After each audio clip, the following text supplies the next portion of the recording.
கர்த்தருக்கு ஸ்தோத்திரம் உண்டாவதாக. நம்ம இன்றைக்கு 3வது பாடத்தை முடிச்சுட்டு 4வது பாடத்துக்குள்ளாக நம்ம என்ன செய்ய போறோம்? நம்ம கடந்து போக போறோம்.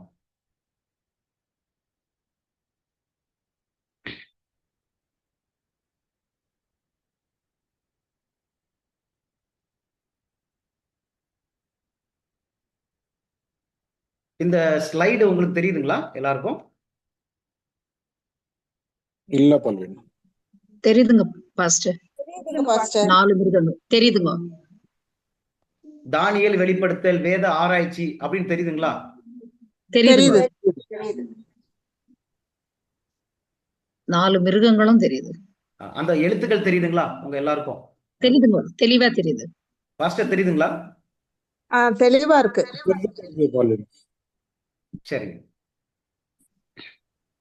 நம்ம தானியேல், வெளிப்படுத்தல் புஸ்தகத்தை நம்ம என்ன செஞ்சுட்டு இருக்கிறோம்?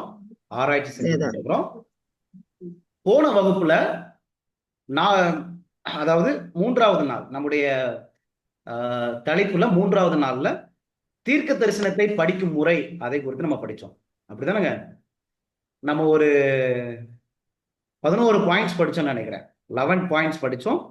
ஒவ்வொரு கருத்தும் நீங்க எழுதி வைத்திருப்பீங்க, உங்களுக்கு புரிஞ்சிருக்கும் அப்படின்னு கிறிஸ்துவுக்குள்ள நான் நம்புறேன். இன்னைக்கு நம்ம எதை குறித்து படிக்க போறோம் அப்படின்னா, 4வது நாளாக இன்னைக்கு தானியேல் புஸ்தகத்தில் இயேசு கிறிஸ்து. தானியேல் புஸ்தகத்தில் இயேசு கிறிஸ்து, இதை தான் நம்ம என்ன செய்ய போறோம்? இன்னைக்கு நம்ம சிந்திக்க போறோம். ஜெபத்தோடி நம்ம இதை குறித்து நம்ம என்ன செய்ய போறோம்? படிக்க போறோம். தானியேல் புஸ்தகத்தில் இயேசு கிறிஸ்து. ஜெபம் பண்ணுங்களா? எங்கள் அன்பின் தகப்பனே, அப்பா, இந்த நாளில எங்க எல்லோரையும் நீங்க ஒன்று சேர்த்து இந்த நாளில நாங்க தானியேல் தீர்க்க தரிசன புஸ்தகத்துல கிறிஸ்துவை பார்க்க வேண்டும் என்று பிரியப்படுகிற தெய்வம் பண்ணீங்க. நாங்க வசனத்தின் வழியாய் கிறிஸ்துவை நாங்க பார்க்கணும். எங்களுக்கு நீங்க உதவி செய்யுங்கப்பா. எங்களுக்கு கற்றுக் கொடுங்க. உம்முடைய சத்தத்தை நாங்கள் கேட்கவும், நீங்க என்ன சொல்றீங்களோ அதுபடி நாங்க செய்யவும் பரிசுத்த ஆவியானவர் எங்களுக்கு உதவி செய்ய வேண்டுமாய் ஜெபிக்கிறோம். ஆண்டவரே, இந்த சத்தியம் எங்களை பலப்படுத்தட்டும், கிறிஸ்துவை போல எங்களை மாற்றட்டும், எங்களை கற்றுக் கொடுக்கட்டும். இயேசுவின் வழியாய் ஜெபிக்கிற நல்ல பிதாவே, ஆமென்.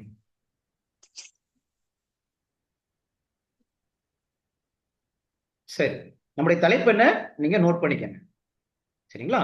தானியேல் தீர்க்க தரிசன புஸ்தகத்தில் இயேசு கிறிஸ்து. தானியேல் புஸ்தகத்தில் இயேசு கிறிஸ்து. சரி, இந்த வசனம் ஏற்கனவே நம்ம வாசிச்சோம். போன வாரம் நான் வாசிச்சு மீண்டுமாக நான் உங்களுக்கு வலியுறுத்த விரும்புறேன். லூக்கா புஸ்தகத்துல 24வது அதிகாரத்துல 25வது வசனம், 26வது வசனம், 27வது வசனம். Look chapter 24, 25, 26, 27. சரிங்களா? இந்த வசனத்துல என்ன சொல்லியிருக்குது அப்படின்னு பாருங்க. அப்பொழுது அவர் அவர்களை நோக்கி, தீர்க்கதரிசிகள் சொன்ன யாவையும் விசுவாசிக்கிறதற்கு புத்தி இல்லாத மந்த இருதயம் உள்ளவர்களே, கிறிஸ்து விதமாக பாடுபடவும் தமது மகிமையில் பிரவேசிக்கவும் வேண்டியதில்லையா என்று சொல்லி மோசே முதலிய சகல தீர்க்கதரிசிகளும் எழுதின வேத வாக்கியங்கள் எல்லாவற்றிலும் தம்மை குறித்து சொல்லியவர்களை அவர்களுக்கு விவரித்து காண்பித்தார். சரிங்களா? இந்த வசனத்துல எனக்கு ரொம்ப பிடிச்ச ஒரு கருத்து இருக்குது. ஒரு நல்ல ஒரு கிறிஸ்துவின் குணத்தை பாருங்களேன். அந்த 25ஆம் வசனத்துல என்ன சொல்றாரு? தீர்க்கதரிசிகள் சொன்ன யாவையும் விசுவாசிக்கிறதற்கு புத்தி இல்லாத மந்த இருதயம் உள்ளவர்களே அப்படின்னு சொல்றாரு. அப்படிதானங்க? அப்ப யார்கிட்ட அவர் இந்த சத்தியத்தை குறித்து சொல்றாரு? விவரித்து காண்பித்தாருன்னு இருக்குல்ல. மோசே முதலிய சகல தீர்க்கதரிசிகளும் எழுதின வேத வாக்கியங்கள் எல்லாவற்றிலும் இது யாருக்கு விவரித்து சொல்றாரு? விசுவாசிக்கிறதுக்கு புத்தி இல்லாத மந்த இருதயம் உள்ளவர்களுக்கு அவரை விவரித்து சொல்றாரு. அப்படிதானங்க? இப்ப பாருங்க, சில நேரங்கள்ல தீர்க்கதரிசிகள் சொன்ன யாவையும் நாமும் விசுவாசிக்கிறதுக்கு புத்தி இல்லாம மந்த இருதயம் உள்ளவர்களா இருக்கலாம். ஆனா அதுக்காக ஏசப்பா நம்மளை விட்டு அப்படியே ஓடி போக மாட்டார். என்னடா இவங்களுக்கு புரிய மாட்டுது, புத்தி இல்லாம இருக்கிறாங்களே, மந்த இருதயமா இருக்கிறாங்களே, விசுவாசிக்க மாட்டாங்களே அப்படின்னு சொல்லிட்டு ஏசப்பா நம்மை விட்டு போகக்கூடிய தேவன் அல்ல. எவ்வளவு அன்பான தேவன் பாருங்க. யாருக்கு சொல்லி கொடுக்குறாரு? அவரே சொல்றாரு, எப்பா உனக்கு புத்தி இல்லப்பா, மந்த இருதயமா இருக்கிறப்பா, விசுவாசிக்க மாட்டேன்னு சொல்றாரு. ஆனா அவங்களுக்கு போயிட்டு சத்தியத்தை அவர் விவரித்து காண்பித்தார் அப்படின்னு சொல்லி. எவ்வளவு பாசமுள்ள தேவன்! அப்படிதானங்க? நமக்கு எவ்வளவு அன்புள்ள தேவன்!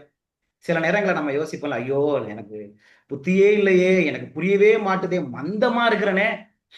ஆனா அவங்களுக்கு தீர்க்க தரிசனங்களே இயேசுவானவர் சொல்லி கொடுப்பாரு. சரிங்களா? இன்னைக்கு நம்ம அப்படி சொல்லி கொடுக்குறோமா? யாராவது புத்தி இல்லாம மந்த இருதயம் உள்ளவர்களுக்கு சத்தியத்தை சொல்லி கொடுக்குறோமா? சில நேரங்கள்ல தீர்க்க தரிசனம் என்பது ரொம்ப ஞானிகளுக்கு தான், அது படிச்சவங்களுக்கு தான் அப்படின்னு நினைக்கிறோம். ஆனா ஏசப்பா இங்க யாருக்கு சொல்லி கொடுத்தாரு? புத்தி இல்லாதவங்களுக்கு, மந்த இருதயம் உள்ளவர்களுக்கு சொல்லி கொடுக்குறான். எவ்வளவு பாசமுள்ள தேவன். சரி, அவங்கள்ட்ட எதை காண்பிக்க விரும்பினாரு?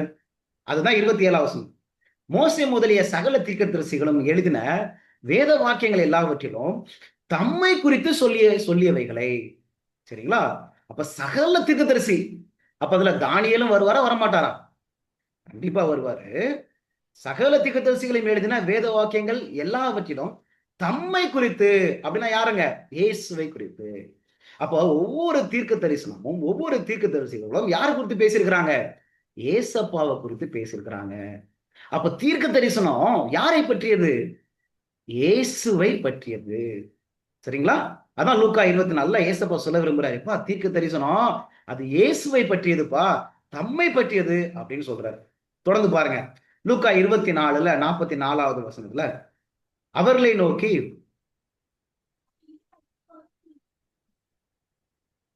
மோசேயின் நியாயப்பிரமாணத்திலும் தீர்க்கதரிசிகளின் ஆகமங்களிலும் சங்கீதங்களிலும் என்னை குறித்து எழுதியிருக்கிறவைகள் எல்லாம்.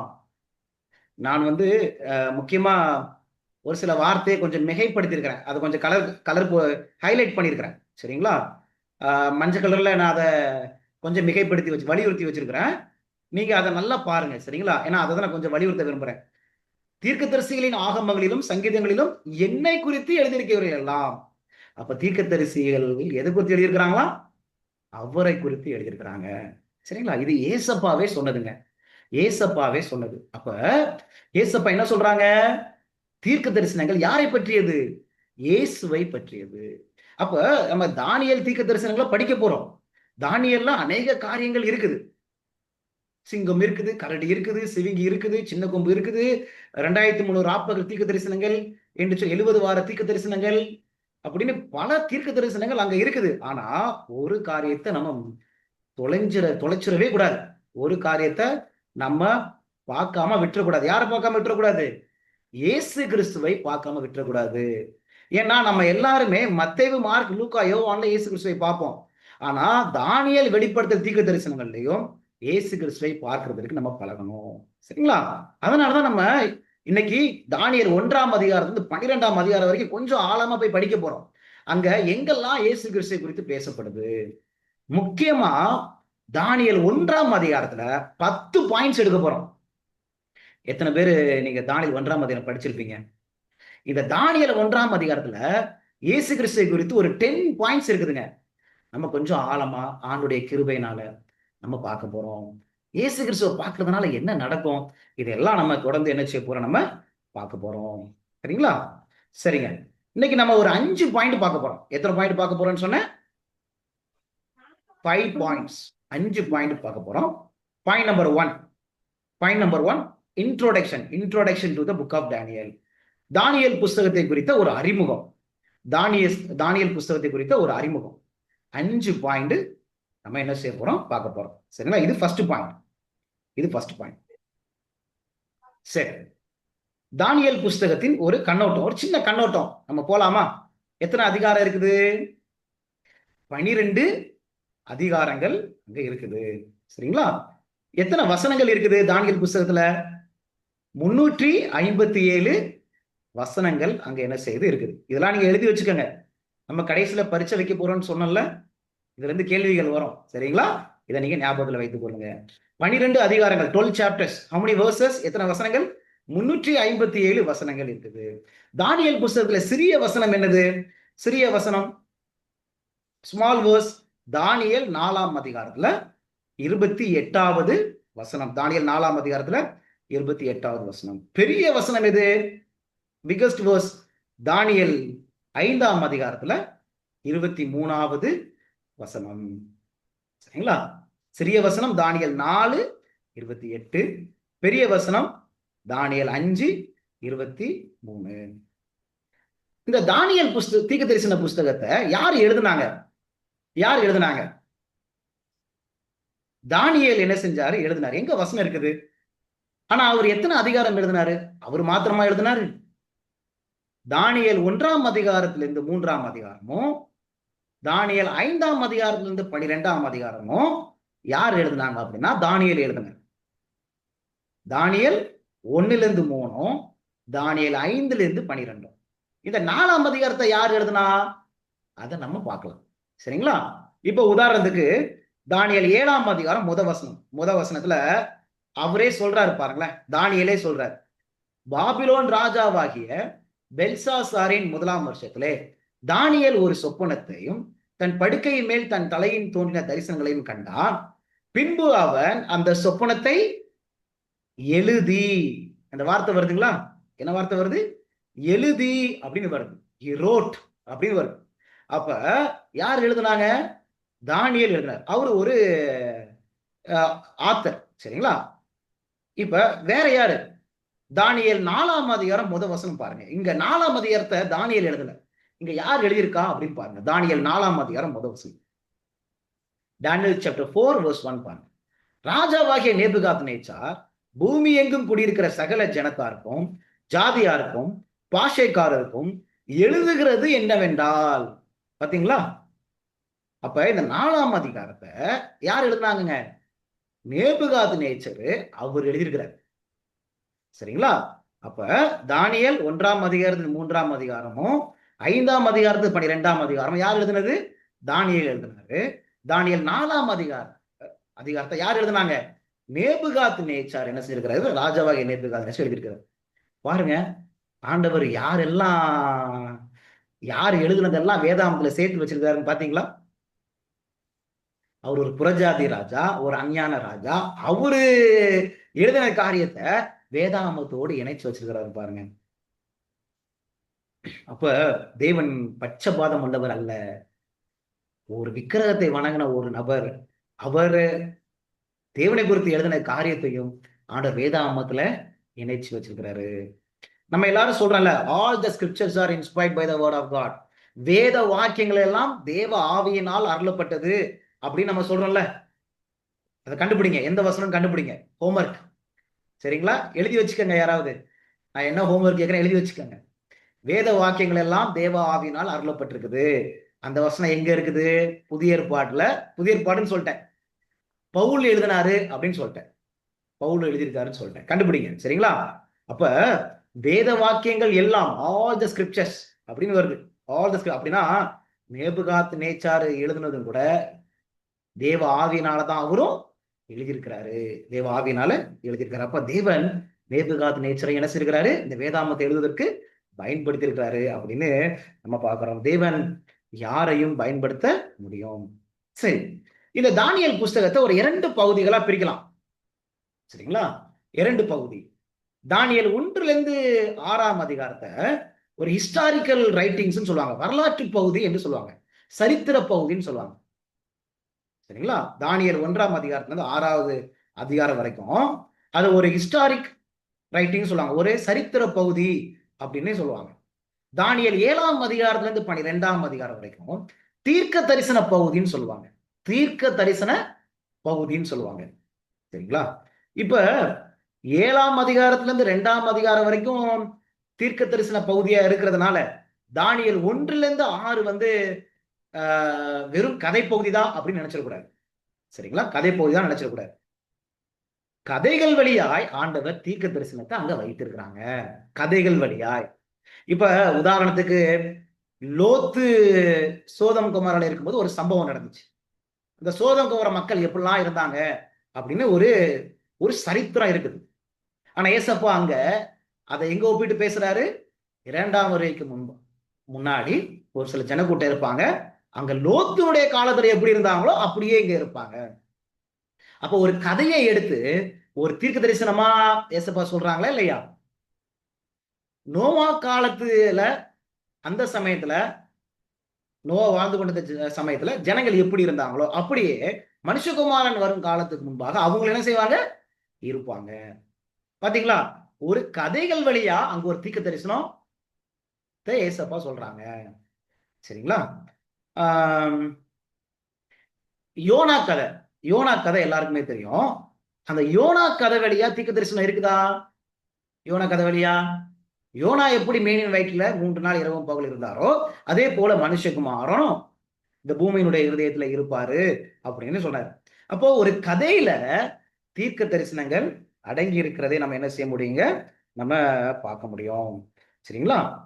அப்ப தானியேல் 1-6 வந்து ஏதோ வெறும் கதை பகுதி அப்படின்னு நினைச்சிடக்கூடாது, சரித்திர பகுதி நினைச்சிடக்கூடாது. அந்த கதைகள் வழியாய் அநேக தீர்க்க தரிசனங்கள் புதைந்து இருக்குது. அதையெல்லாம் நம்ம என்ன செய்ய போறோம்? நம்ம பார்க்க போறோம். ஆனா நம்ம இந்த 2 பகுதியாக இருக்குது என்பதை மறந்துடக்கூடாது. ஒன்று வந்து சரித்திர பகுதி, 2வது வந்து தீர்க்க தரிசன பகுதி. சரிங்களா? இதை மறந்துடக்கூடாது.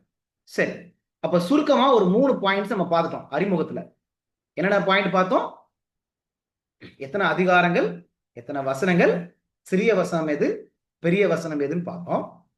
அப்புறம் இந்த தானியேல் புஸ்தகத்தை எழுதியவர்கள் யார் என்று பார்த்தோம். தானியேல் 7:1 தானியேல் எழுதினாங்க. தானியேல் 4:1 நேபுகாத்நேச்சர் எழுதினாரு பார்த்தோம். இந்த தானியேல் புஸ்தகத்தை 2 பகுதியா பிரிக்கலாம்.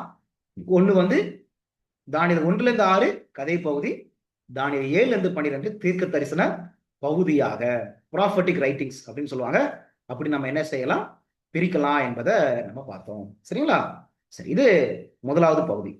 இப்போ நம்ம 2வது பாயிண்ட்டுக்குள்ள போலாம். எத்தனை பாயிண்ட் பார்க்க போறோம்னு சொன்னேன்? 5 பாயிண்ட்ஸ். 5 கருத்துக்களை படிக்க போறேன்னு சொன்னேன். இப்ப 2வது பகுதி உள்ள கொண்டு போறேன்.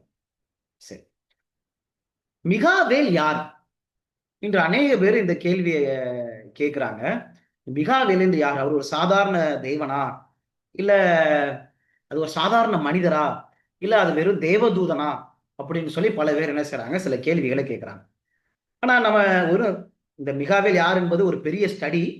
இது ஒரு பிரசங்கமே பண்ணலாம். ஆனா உங்களுக்கு ஒரு 2 முக்கியமான கருத்து மாத்திரம் கொண்டு வரேன். அதுல கருத்து வந்து நம்ம தானியேல் வெளிப்படுத்தல் புத்தகத்தை ஒப்பிட்டே பார்க்கலாம். அங்கேயே பதில் இருக்கு. சரிங்களா? மிகாவேல் யார்? இதுதான் 2வது பாயிண்ட். நீங்க எழுதி வச்சுக்கணும்.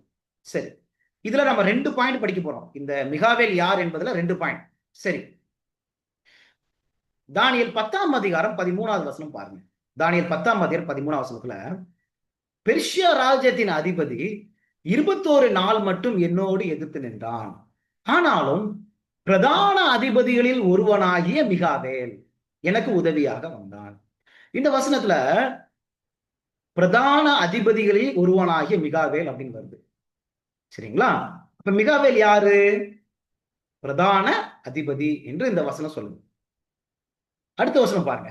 தானியேல் 10ஆம் அதிகாரம் 21ஆம் வசனம் பாருங்க. தானியேல் 10:21 சத்திய எழுத்திலே கண்டிருக்கிறதை நான் உனக்கு தெரிவிப்பேன். உங்கள் அதிபதியாகிய மிகாவேலை, உங்கள் அதிபதியாகிய மிகாவேலை. அப்ப மிகாவேல் யாரு? அந்த தானியேல் 13 பிரதான அதிபதின்னு வருது, 10:21 அதிபதியாகிய மிகாவேல். சரி, இன்னொரு வசனம் பார்த்துருவோம். தானியேல் 12:1 பாருங்க. தானியேல் 12ஆம் அதிகாரம் வசனம் பாருங்க. உன் ஜனத்தின் புத்திரருக்காக நிற்கிற பெரிய அதிபதியாகிய மிகாவேல் அக்காலத்திலே எழும்புவான். இந்த 3 வசனத்துல மிகாவேல் யாருன்னு சொல்லப்படுது. ஒரு காரியம் திருப்பி திருப்பி வருதுங்க. எந்த காரியம் திருப்பி திருப்பி வருது? அதிபதி இந்த வார்த்தை வருதுங்களா? தானியேல் 10:13 அதிபதியில் ஒருவனாகிய மிகாவேல். தானியேல் 10:21 அதிபதியாகிய மிகாவேல்.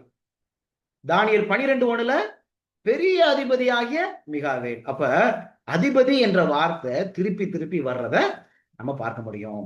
அப்ப மிகாவேல் யார் என்று சொன்னா இந்த 3 வசனத்தை ஒப்பிட்டு பார்க்கும்போது அதிபதின்னு சொல்லுவோம். பிரின்ஸ், இங்கிலீஷ்ல பிரின்ஸ் இருக்கும். சரி, இப்ப இந்த அதிபதி யாரு? வேதாகமத்துல, வெளிப்படுத்தல் புஸ்தகத்துல, இல்ல மற்ற வசனங்கள்ல இந்த அதிபதி யாருன்னு சொல்லுதுன்னு கண்டுபிடிச்சோம்னா இந்த மிகாவேல் யாருன்னு கண்டுபிடிச்சிடலாம். மிகாவேல் யாருன்னு கண்டுபிடிச்சிடலாம். பார்த்துவோமா? இப்ப இந்த அதிபதி யாருன்னு கண்டுபிடிச்சா மிகாவேல் யாருன்னு கண்டுபிடிச்சிடலாம். சரிங்களா? இப்ப பாருங்க, வெளிப்படுத்தல பாருங்க எவ்வளவு அழகா இருக்கு பாருங்க. வெளிப்படுத்தல் 1ஆம் அதிகாரம் 5வது வசனம். வெளிப்படுத்தல் 1ஆம் அதிகாரம் 5வது வசனத்துல பாருங்க. உண்மையுள்ள சாட்சியும் மரித்தோரிலிருந்து முதற் பிறந்தவரும் பூமியின் ராஜாக்களுக்கு அதிபதியுமாகிய இயேசு கிறிஸ்துவின் ஆளும். யாருங்க அதிபதி? அதிபதியுமாகிய இயேசு கிறிஸ்து அப்படின்னு வருது. அப்ப அந்த பிரின்ஸ் யாரு? வெளிப்படுத்தல் சொல்லுது. பாத்தீங்களா எவ்வளவு அழகான ஒரு காரியம் உங்களுக்கு புரிய ஆரம்பிக்குதா? வெளிப்படுத்தல கேள்வியை கேட்டோம், எங்கங்க பதில் இருக்குது? சாரி, தானியல் புஸ்தகத்துல கேள்வி கேட்டோம், எங்க பதில் இருக்குது? வெளிப்படுத்தல இருக்கு. போன வாரம் நம்ம படிச்சோம், ஞாபகம் இருக்குதுங்களா? எப்படி தீர்க்க தரிசனத்தை படிக்கிறது, அதுல ஒரு பாயிண்ட் என்னது? தானியல் புஸ்தகத்தையும் வெளிப்படுத்தல் தீர்க்க தரிசன புஸ்தகத்தையும் சேர்த்து படிக்கணும். பதில் கிடைச்சிங்களா? அப்ப தானியல் புஸ்தகத்துல அதிபதி அதிபதினு வருது, அந்த அதிபதி யாரு அப்படின்னு வெளிப்படுத்தலுக்கு போனா அங்க ஆண்டவர் அழகா சொல்லிடுறார், அதிபதியுமாகிய பூமியின் ராஜாக்களுக்கு அதிபதியுமாகிய இயேசு கிறிஸ்து அப்படின்னு சொல்றாரு. சரிங்களா? பாருங்க வேற எங்கெல்லாம் சொல்லப்பட்டிருக்கு பார்க்கலாம். அப்போஸ்தலர் 5ஆம் அதிகாரம் போலாம். அப்போஸ்தலர் 5ஆம் அதிகாரம் 30வது வசனம் 31வது வசனம். அப்போஸ்தலர் 5ல 30வது வசனம் 31வது வசனம் பாருங்க. நீங்கள் மரத்திலே தூக்கி கொலை செய்த இயேசுவை, யாரை குறித்து பேசுது? இயேசுவை நம்முடைய பிதாக்களின் தேவன் எழுப்பி இஸ்ரவேலுக்கு மனம் திரும்புதலையும் பாவ மன்னிப்பையும் அருளுகிறதற்காக அவரை, எவரை? இயேசுவை, அவரை அதிபதியாகவும் இரட்சகராகவும் தமது வலது கரத்தினாலே உயர்த்தினார். பாத்தீங்களா? அப்ப இயேசுவை குறித்து பேசும்போது அவர் யாருங்களாம்? அதிபதி, பிரின்ஸ். கிடைச்சிங்களா? பாருங்க இன்னொரு வசனத்தை படிக்கலாம். அப்போஸ்தலர் 5ஆம் அதிகாரம், அப்போஸ்தலர் 5ஆம் அதிகாரத்துல போங்க, எல்லாரும் குறிச்சு வச்சுக்கோங்க. அப்போஸ்தலர் 5ஆம் அதிகாரம் 13வது வசனம் 14 15. 13 14 15. ஆபிரகாம் ஈசாக்கு யாக்கோபு என்பவர்களுடைய தேவனாகிய நம்முடைய பிதாக்களின் தேவன் தம்முடைய பிள்ளையாகிய இயேசுவை மகிமைப்படுத்தினார். அவரை நீங்கள் ஒப்பு கொடுத்தீர்கள். பிலாத்து அவரை விடுதலையாக்க தீர்மானித்த போது அவனுக்கு முன்பாக அவரை மறுதளித்தீர்கள். பரிசுத்தமும் நீதியும் உள்ளவரை நீங்கள் மறுதளித்து கொலைபாதகனை உங்களுக்காக விடுதலை பண்ண வேண்டும் என்று கேட்டு ஜீவாதிபதியை கொலை செய்தீர்கள். ஜீவாதிபதி, அதிபதி வருதுங்களா? யாரை கொலை செஞ்சீங்கன்னு சொல்றது? ஜீவாதிபதி. சரிங்களா? அப்ப இந்த அதிபதி யாருன்னு சொல்லுது அப்போஸ்தலர் புஸ்தகமோ? இயேசு கிறிஸ்து என்று சொல்லுது. சரிங்களா? இப்ப மிகாவேல் யாரு? இந்த முதல் பாயிண்ட்ல கொஞ்சம் நம்ம அந்த அதிபதியாகி மிகாவேல், அந்த அதிபதி யாருன்னு கொஞ்சம் வேதாந்தத்துல ஒப்பிட்டோம் அப்படின்னா ரொம்ப அழகா 3 வசனங்கள்ல தெளிவா நம்ம பார்க்க முடியும். அதிபதி யாரு? இயேசு கிறிஸ்து, இயேசு கிறிஸ்து என்று சொல்லி வருகிறத நம்ம பார்க்க முடியும். சரிங்களா? இன்னொரு ஆதாரத்தை நம்ம பார்க்கலாம் பைபிள்ல. இன்னொரு ஆதாரம் யூதா 9வது வசனத்துல இன்னொரு ஆதாரம்.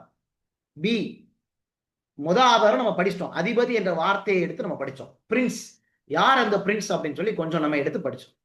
இப்ப ரெண்டாவது ஒரு ஆதாரம் இந்த மிகாவேல் யார் அப்படின்னு. சரிங்களா? யூதா 9வது வசனம் பாருங்களேன். பிரதான தூதனாகிய மிகாவேல் அப்படின்னு வருது. இந்த வசனம் என்ன சொல்லுது? மிகாவேல் யாரு? பிரதான தூதன் அப்படின்னு வருது. கொஞ்சம் நம்ம போய் பார்க்கலாம், இந்த பிரதான தூதன் வார்த்தை பைபிள்ல வேற எங்கேயாவது வந்திருக்குதா? வேதாமத்துல வேற எங்கேயாவது சொல்லப்பட்டிருக்கா அப்படின்னு கொஞ்சம் நம்ம ஆராய்ச்சி செய்யலாம். சரிங்களா? வாங்க போய் பார்க்கலாம். இப்ப இந்த வசனத்துல மிகாவேல் யாருன்னு சொல்லுது? பிரதான தூதன். சரிங்களா? பார்க்கலாம். மிகாவேல் யார்? 1 தெசலோனிக்கேயர்ல 4வது அதிகாரத்துல 16வது வசனம். 1 தெசலோனிக்கேயர்ல 4வது அதிகாரத்துல 16வது வசனம் பாருங்க. ஏனெனில் கர்த்தர் தாமே ஆரவாரத்தோடும் பிரதான தூதனுடைய சத்தத்தோடும் தேவ எக்காலத்தோடும் வானத்திலிருந்து இறங்கி வருவார். இந்த வசனம் பாருங்க. கர்த்தர் தாமே ஆரவாரத்தோடும் பிரதானனுடைய சத்தத்தோடும் வானத்திலிருந்து இறங்கி வருவார். சரி, இப்ப அந்த பிரதான தூதனுடைய சத்தம் என்ன செய்யுமா? அப்பொழுது கிறிஸ்துவுக்குள் மரித்தவர்கள் முதலாவது எழுந்திருப்பாங்க. சரிங்களா? அப்ப இந்த பிரதானதனுடைய சத்தத்தினால என்ன நடக்கும்? கிறிஸ்துவுக்கு மரிச்சவங்க எழுந்திருப்பாங்களாம். கண்டுபிடிச்சிட்டீங்களா? யாருங்க இந்த பிரதான தூதன்? இவருடைய சத்தத்தினால கிறிஸ்துவுக்கு மரிச்சவங்க எழுந்திருப்பாங்களாம். அப்ப இந்த பிரதான தூதன் யாரு பாருங்க. ஏசப்பாவே சொல்றாரு, ரொம்ப அழகா இருக்கு. ஏசப்பாவே சொல்றாரு. யோவான் 5ஆம் அதிகாரம் போலாம். யோவான் 5ஆம் அதிகாரத்துல யாருடைய சத்தத்தினால கிறிஸ்துவுக்கு மரிச்சவங்க எழுந்திருப்பாங்கன்னு சொல்றாரு. இங்க இந்த பிரதான தூதன் அந்த வார்த்தைக்கு பதிலா இன்னொரு வார்த்தை பயன்படுத்துறாரு பாருங்க. யோவான் 5ஆம் அதிகாரம் போலாம். யோவான் 5ஆம் அதிகாரத்துல 26, 27, 28, 29. John chapter 5 verses 26 from verses 26 till 29. சரிங்களா? இங்க நம்ம பார்க்கலாம். பாருங்களேன் யோவான் 5ஆம் அதிகாரத்துல. ஏனெனில் பிதாவானவர் தம்மில் தாமே ஜீவனுடையவராய் இருக்கிறது போல குமாரனும் தம்மில் தாமே ஜீவனுடையவராய் இருக்கும்படி அருள் செய்திருக்கிறார். அவர் மனுஷகுமாரனா இருக்கிறபடியால் நியாய தீர்ப்பு செய்யும்படிக்கு அதிகாரத்தையும் அவருக்கு கொடுத்திருக்கிறார். இதை குறித்து நீங்கள் ஆச்சரியப்பட வேண்டாம். யாரை குறித்து பேசிட்டு இருக்கிறாரு? மனுஷகுமாரனை குறித்து அப்படியே பேசிட்டே வர்றாரு. சரி, இதை குறித்து நீங்கள் ஆச்சரியப்பட வேண்டாம். ஏனென்றால் பிரேத குழிகள் இருக்கிற அனைவரும் அவருடைய சத்தத்தை கேட்கும் காலம் வரும். யாருடைய சத்தங்க கிடைச்சிருச்சா? 1 தெசலோனிக்கேயர் 4:16 பிரதான ஒரு தூதனுடைய சத்தத்தினால கிறிஸ்துக்கு மரிச்சவங்க என்ன செய்வாங்க? எழுந்திருப்பாங்க. இங்க பாருங்க 27ஆம் வசனத்துல மனுஷகுமாரனுடைய சத்தத்தினால 28ல என்ன படிக்கிறோம்? பிரேதக்குழியில் இருக்கிற அனைவரும் அவருடைய சத்தத்தை கேட்கும் காலம் வரும். யார் அவங்க? 29ல பாருங்க. 29ல அப்பொழுது நன்மை செய்தவர்கள் ஜீவனை அடையும்படி எழுந்திருக்கிறவர்களாகவும். நன்மை செய்தவனா யாருங்க? நீதிமான்கள். சரிங்களா? நீதிமான்களை குறித்து இங்க பேசுது. அப்ப இந்த வசனத்தை படிக்கும் போது என்னங்க தோணுதப்ப? சரிங்களா? இதெல்லாம் நம்ம சேர்த்து படிக்கும் போது 1 தெசலோனிக்கேயர் 4:16 பிரதானவனுடைய சத்தத்தினால அங்க கிறிஸ்துக்கு மரிச்சவங்க எழும்புறாங்க. இங்க இயேசுப்பா சொல்றாரு, அந்த கிறிஸ்துக்கு மரிச்சவங்க யாருடைய சத்தத்தினால எழும்புவாங்க தெரியுமா? மனுஷகுமாரன். அப்ப அந்த பிரதான தூதன் யாருங்க? பிரதான தூதன் மனுஷகுமாரன். இயேசு கிறிஸ்துவை குறித்து அது என்ன செய்கிறது? பேசுகிறது. அப்ப இந்த 2 ஆதாரங்கள் இன்னைக்கு நான் உங்களுக்கு 2 ஆதாரங்கள் தான் காமிச்சிருக்கிறேன். சரிங்களா? இன்னும் அநேக ஆதாரங்கள் இருக்குது. அப்ப மிகாவேல் அதிபதின்னு சொல்லுது. அந்த அதிபதி யாரு? இயேசு கிறிஸ்து. மிகாவேல் என்பது பிரதான தூதன் சொல்லுது. அந்த பிரதான தூதன் யாருன்னு சொல்லுது படிக்கிறோம் நம்ம? இயேசு கிறிஸ்து. சரிங்களா? உங்க எல்லாருக்கும் இன்னொரு ஹோம்வொர்க், வீட்டு பாடம். சரிங்களா? என்ன வீட்டு பாடம் அப்படின்னா, வெளிப்படுத்தல் 12ஆம் அதிகாரம் படிங்க. வெளிப்படுத்தல் 12வது அதிகாரத்துல 7வது வசனத்துல இருந்து 10வது வசனம் வரைக்கும் என்ன சொன்னேன் நானு? வெளிப்படுத்தல் ஹோம்வொர்க் எழுதிக்கங்க. வெளிப்படுத்தல் 12வது அதிகாரத்துல 7வது வசனத்துல இருந்து 10வது வசனம் வரைக்கும் படிங்க. ஒரு 10 முறை படிச்சிருங்க. நீங்க கண்டுபிடிச்சிருவீங்க அந்த மிகாவேல் யாருன்னு கண்டுபிடிச்சிருவீங்க. சரிங்களா? 7வது வசனத்துல இருந்து 10வது வசனம் வரைக்கும் நீங்க படிங்க. அந்த மிகாவேல் யார் என்பதை நம்ம என்ன செஞ்சிடலாம்? நம்ம கண்டுபிடிச்சிடலாம். நீங்க ஜெபத்தோடி படிங்க. இன்னும் அநேக ஆதாரங்கள் வேதாகமத்துல என்ன செய்யப்பட்டிருக்குங்க? அங்க கொடுக்கப்பட்டிருக்குது. சரிங்களா? இயேசு கிறிஸ்துவானவர் பழைய ஏற்பாட்டுல கர்த்தருடைய தூதனா அவர் செயல்பட்டு இருக்கிறார். நீங்க யாத்திராம 3ஆம் அதிகாரம், நான் அந்த வசனத்தை இங்க ஸ்லைட்ல போடல, நீங்க குறிச்சு வச்சுக்கோங்க. யாத்திராகம 3ஆம் அதிகாரத்துல 2வது வசனம், ஒரு 2 வசனம் மட்டும் உங்களுக்கு வாசிக்க ஆசைப்படுறேன். ஏன்னா இங்க இயேசுவானவர் தூதன் போட்டிருக்கே, அவர் எப்படி தூதனா இருக்க முடியும், மிகாவேலா இருக்க முடியும் அப்படின்னு யோசிப்பாங்க. உதாரணத்துக்கு யாத்திராம 3ஆம் அதிகாரத்துல 2வது வசனம் பாருங்க. 2வது வசனத்துல இந்த மோசே ஆடு மேய்ச்சிட்டு இருக்கும் போது அங்க முச்சடியில ஒருத்தர் வரார்.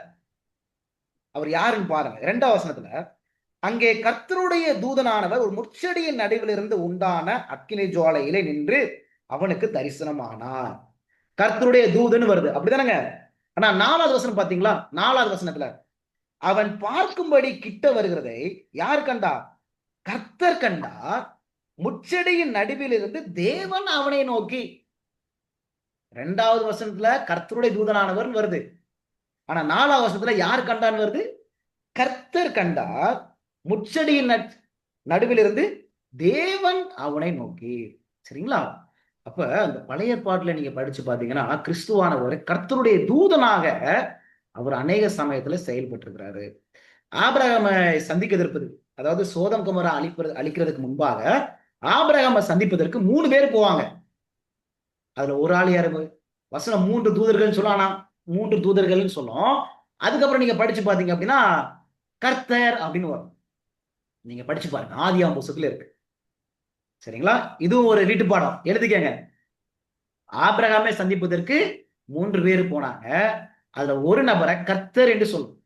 சரிங்களா? இல்ல கர்த்தர் என்று சொல்லும். நீங்க அதை நீங்க பாருங்க. சரிங்களா?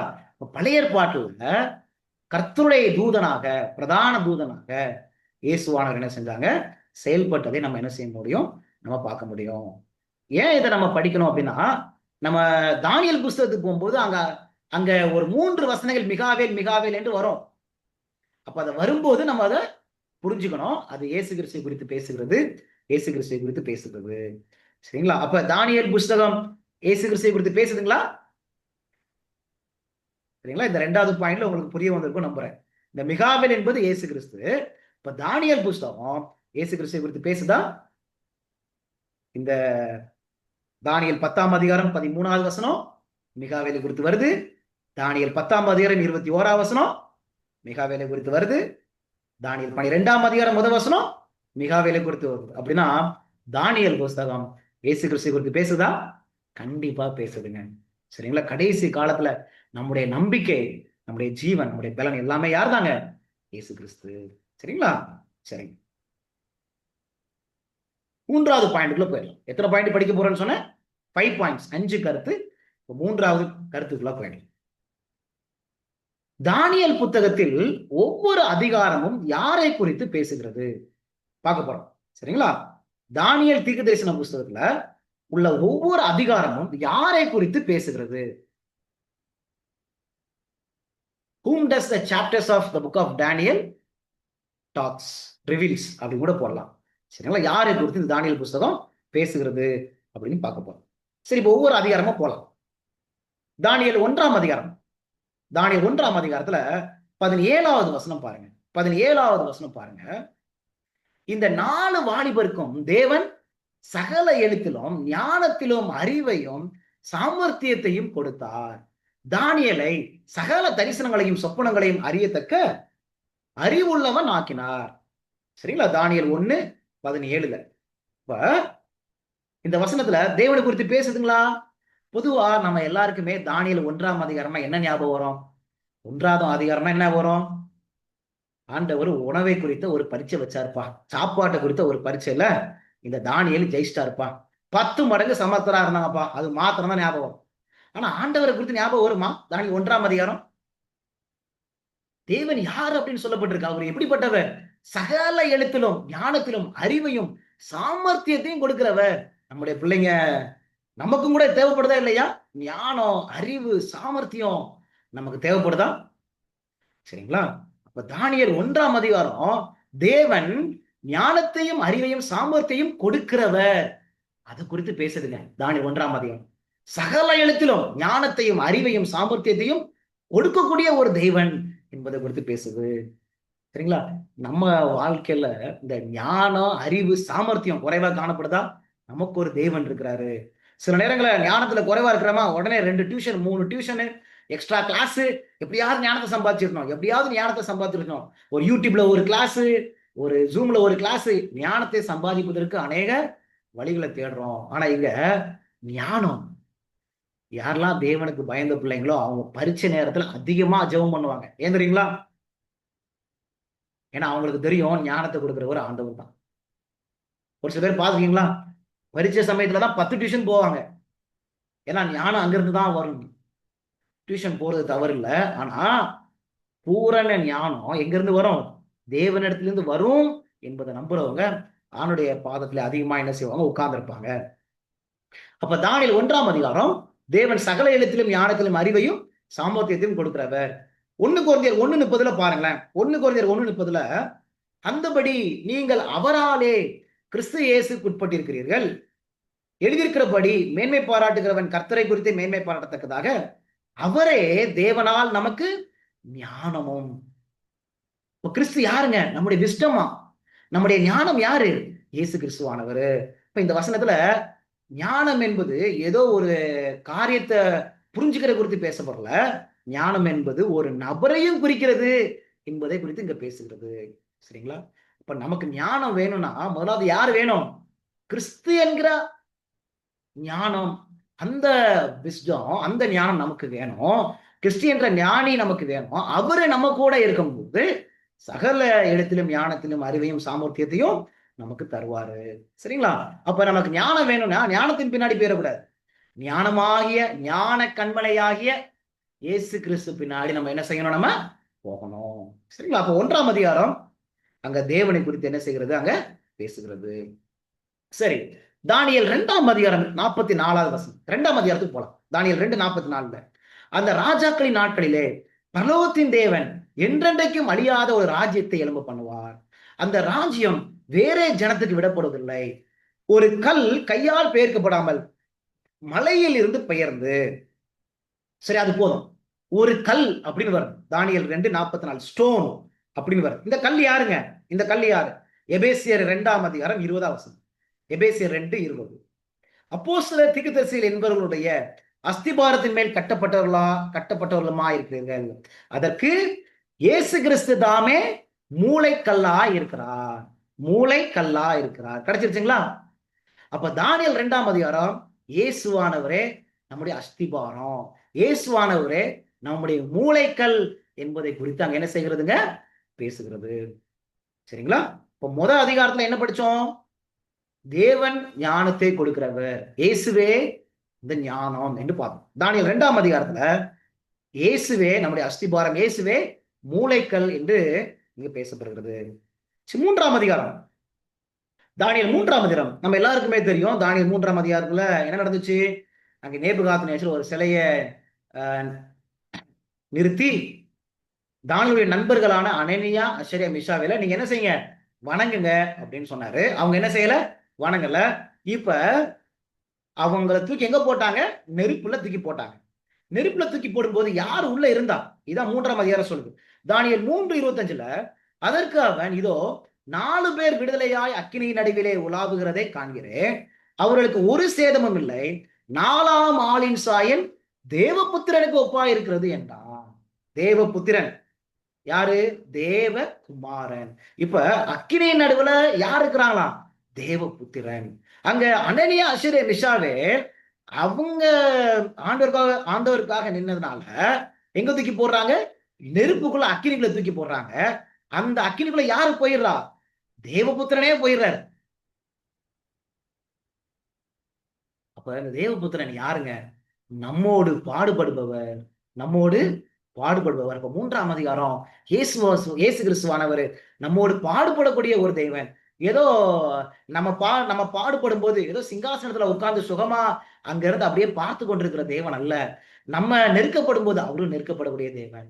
நம்ம கண்ணீர் சிந்தும் போது அவரும் கண்ணீர் சிந்தக்கூடிய தேவன். நம்மோடு பாடுபடக்கூடிய தேவன் என்று சொல்லி தானியேல் 3ஆம் அதிகாரம் என்ன செய்யுது? சொல்லுது. அது மாத்திரம் இல்லைங்க, நம்மோடு பாடுபடக்கூடிய தேவன் மாத்திரம் தானியேல் 3ஆம் அதிகாரம் சொல்லல. என்ன ஆகும் இந்த தானியேல் 3ஆம் அதிகாரத்துல? அனனியா, அஷரியா, மிஷாவேலை என்ன செய்வார்? ஆண்டவர் அவங்களை காப்பாற்றுவார். அப்ப நம்மோடு பாடுபடக்கூடிய தேவன் மாத்திரம் அல்ல, நம்முடைய பிரச்சனையிலிருந்து நம்மளை விடுதலையாக்கக்கூடிய தேவனாக அவர் இருக்கிறாரு. நம்ம அவருக்காக நிற்கும் போது அவர் நமக்காக இருப்பார் என்பதை தானியேல் 3ஆம் அதிகாரம் சொல்லுது. தானியேல் 4ஆம் அதிகாரம் போலாம். தானியேல் 4ஆம் அதிகாரத்துல 37வது வசனம் போலாம். நான் மேல அதிகாரம் 3 போட்டிருக்கிறேன், ஆனா அது 4ஆம் அதிகாரம். சரிங்களா? ஒரு பிழை அதுல இருக்கு, மன்னிச்சுக்கோங்க. தானியேல் 4ஆம் அதிகாரம், தானியேல் 4:37 வசனம் பாருங்க. தானியேல் 4:37. ஆகையால் நேபுகாத்நேச்சராகிய நான் பரலோகத்தின் ராஜாவை புகழ்ந்து உயர்த்தி மகிமைப்படுத்துகிறேன். அவருடைய கிரியைகள் எல்லாம் சத்தியமும் அவருடைய வழிகள் நியாயமுமானவைகள். அகந்தையாய் நடக்கிறவர்களை தாழ்த்த அவராலே ஆகும் என்று எழுதினார். நீங்க நேபுகாத்நேச்சரு நம்ம தெய்வத்தை எப்படி புரிஞ்சு வச்சுக்கிறாரு பாருங்க. நம்ம தெய்வம் எப்படிப்பட்டவர்னு சொல்றாரு பாருங்களேன். என்ன சொல்றாரு? அகந்தையாய் நடக்கிறவர்களை தாழ்த்த அவராலே ஆகும். என்ன ஒரு புரிதலுங்க ஆண்டவர் குறித்து. சரிங்களா? அப்ப யார்கிட்டலாம் பெருமை இருக்கோ அவங்கள மாற்ற அவரால் முடியும். சரிங்களா? அப்ப பெருமையை தாழ்மையாக மாற்றக்கூடியவர். இதுதாங்க 4ஆம் அதிகாரம் என்ன செய்யுது? பேசுகிறது. உங்களுக்கு புரிய ஆரம்பிக்குதா? ஒவ்வொரு அதிகாரமும் தேவனை குறித்தும் இயேசு கிறிஸ்துவை குறித்தும் பேசுதுங்களா? ஒவ்வொரு அதிகாரமும் தேவனை வெளிப்படுத்துதுங்களா? பாருங்க. அடுத்தது தானியேல் 5ஆம் அதிகாரம் போலாம். தானியேல் அதிகாரம் 5 இங்க தேவனை குறித்து என்ன சொல்லுது பாருங்க. தானியேல் 5ஆம் அதிகாரம் 23வது வசனம் பாருங்க. 23வது வசனத்துல, பரலோகத்தின் ஆண்டவருக்கு விரோதமாக உம்மை உயர்த்தினீர், அவருடைய ஆலயத்தின் பாத்திரங்களை உமக்கு முன்பாக கொண்டு வந்தார்கள். நீரும் உம்முடைய பிரபுக்களும் உம்முடைய மனைவிகளும் உம்முடைய வைப்பாட்டிகளும் அவைகளில் திராட்சரசம் குடித்தீர்கள். இதுவும் அன்றி தம்முடைய கையில் உமது சுவாசத்தை வைத்திருக்கிறவரும் உமது வழிகளுக்கெல்லாம் அதிகாரியுமாகிய தேவனை.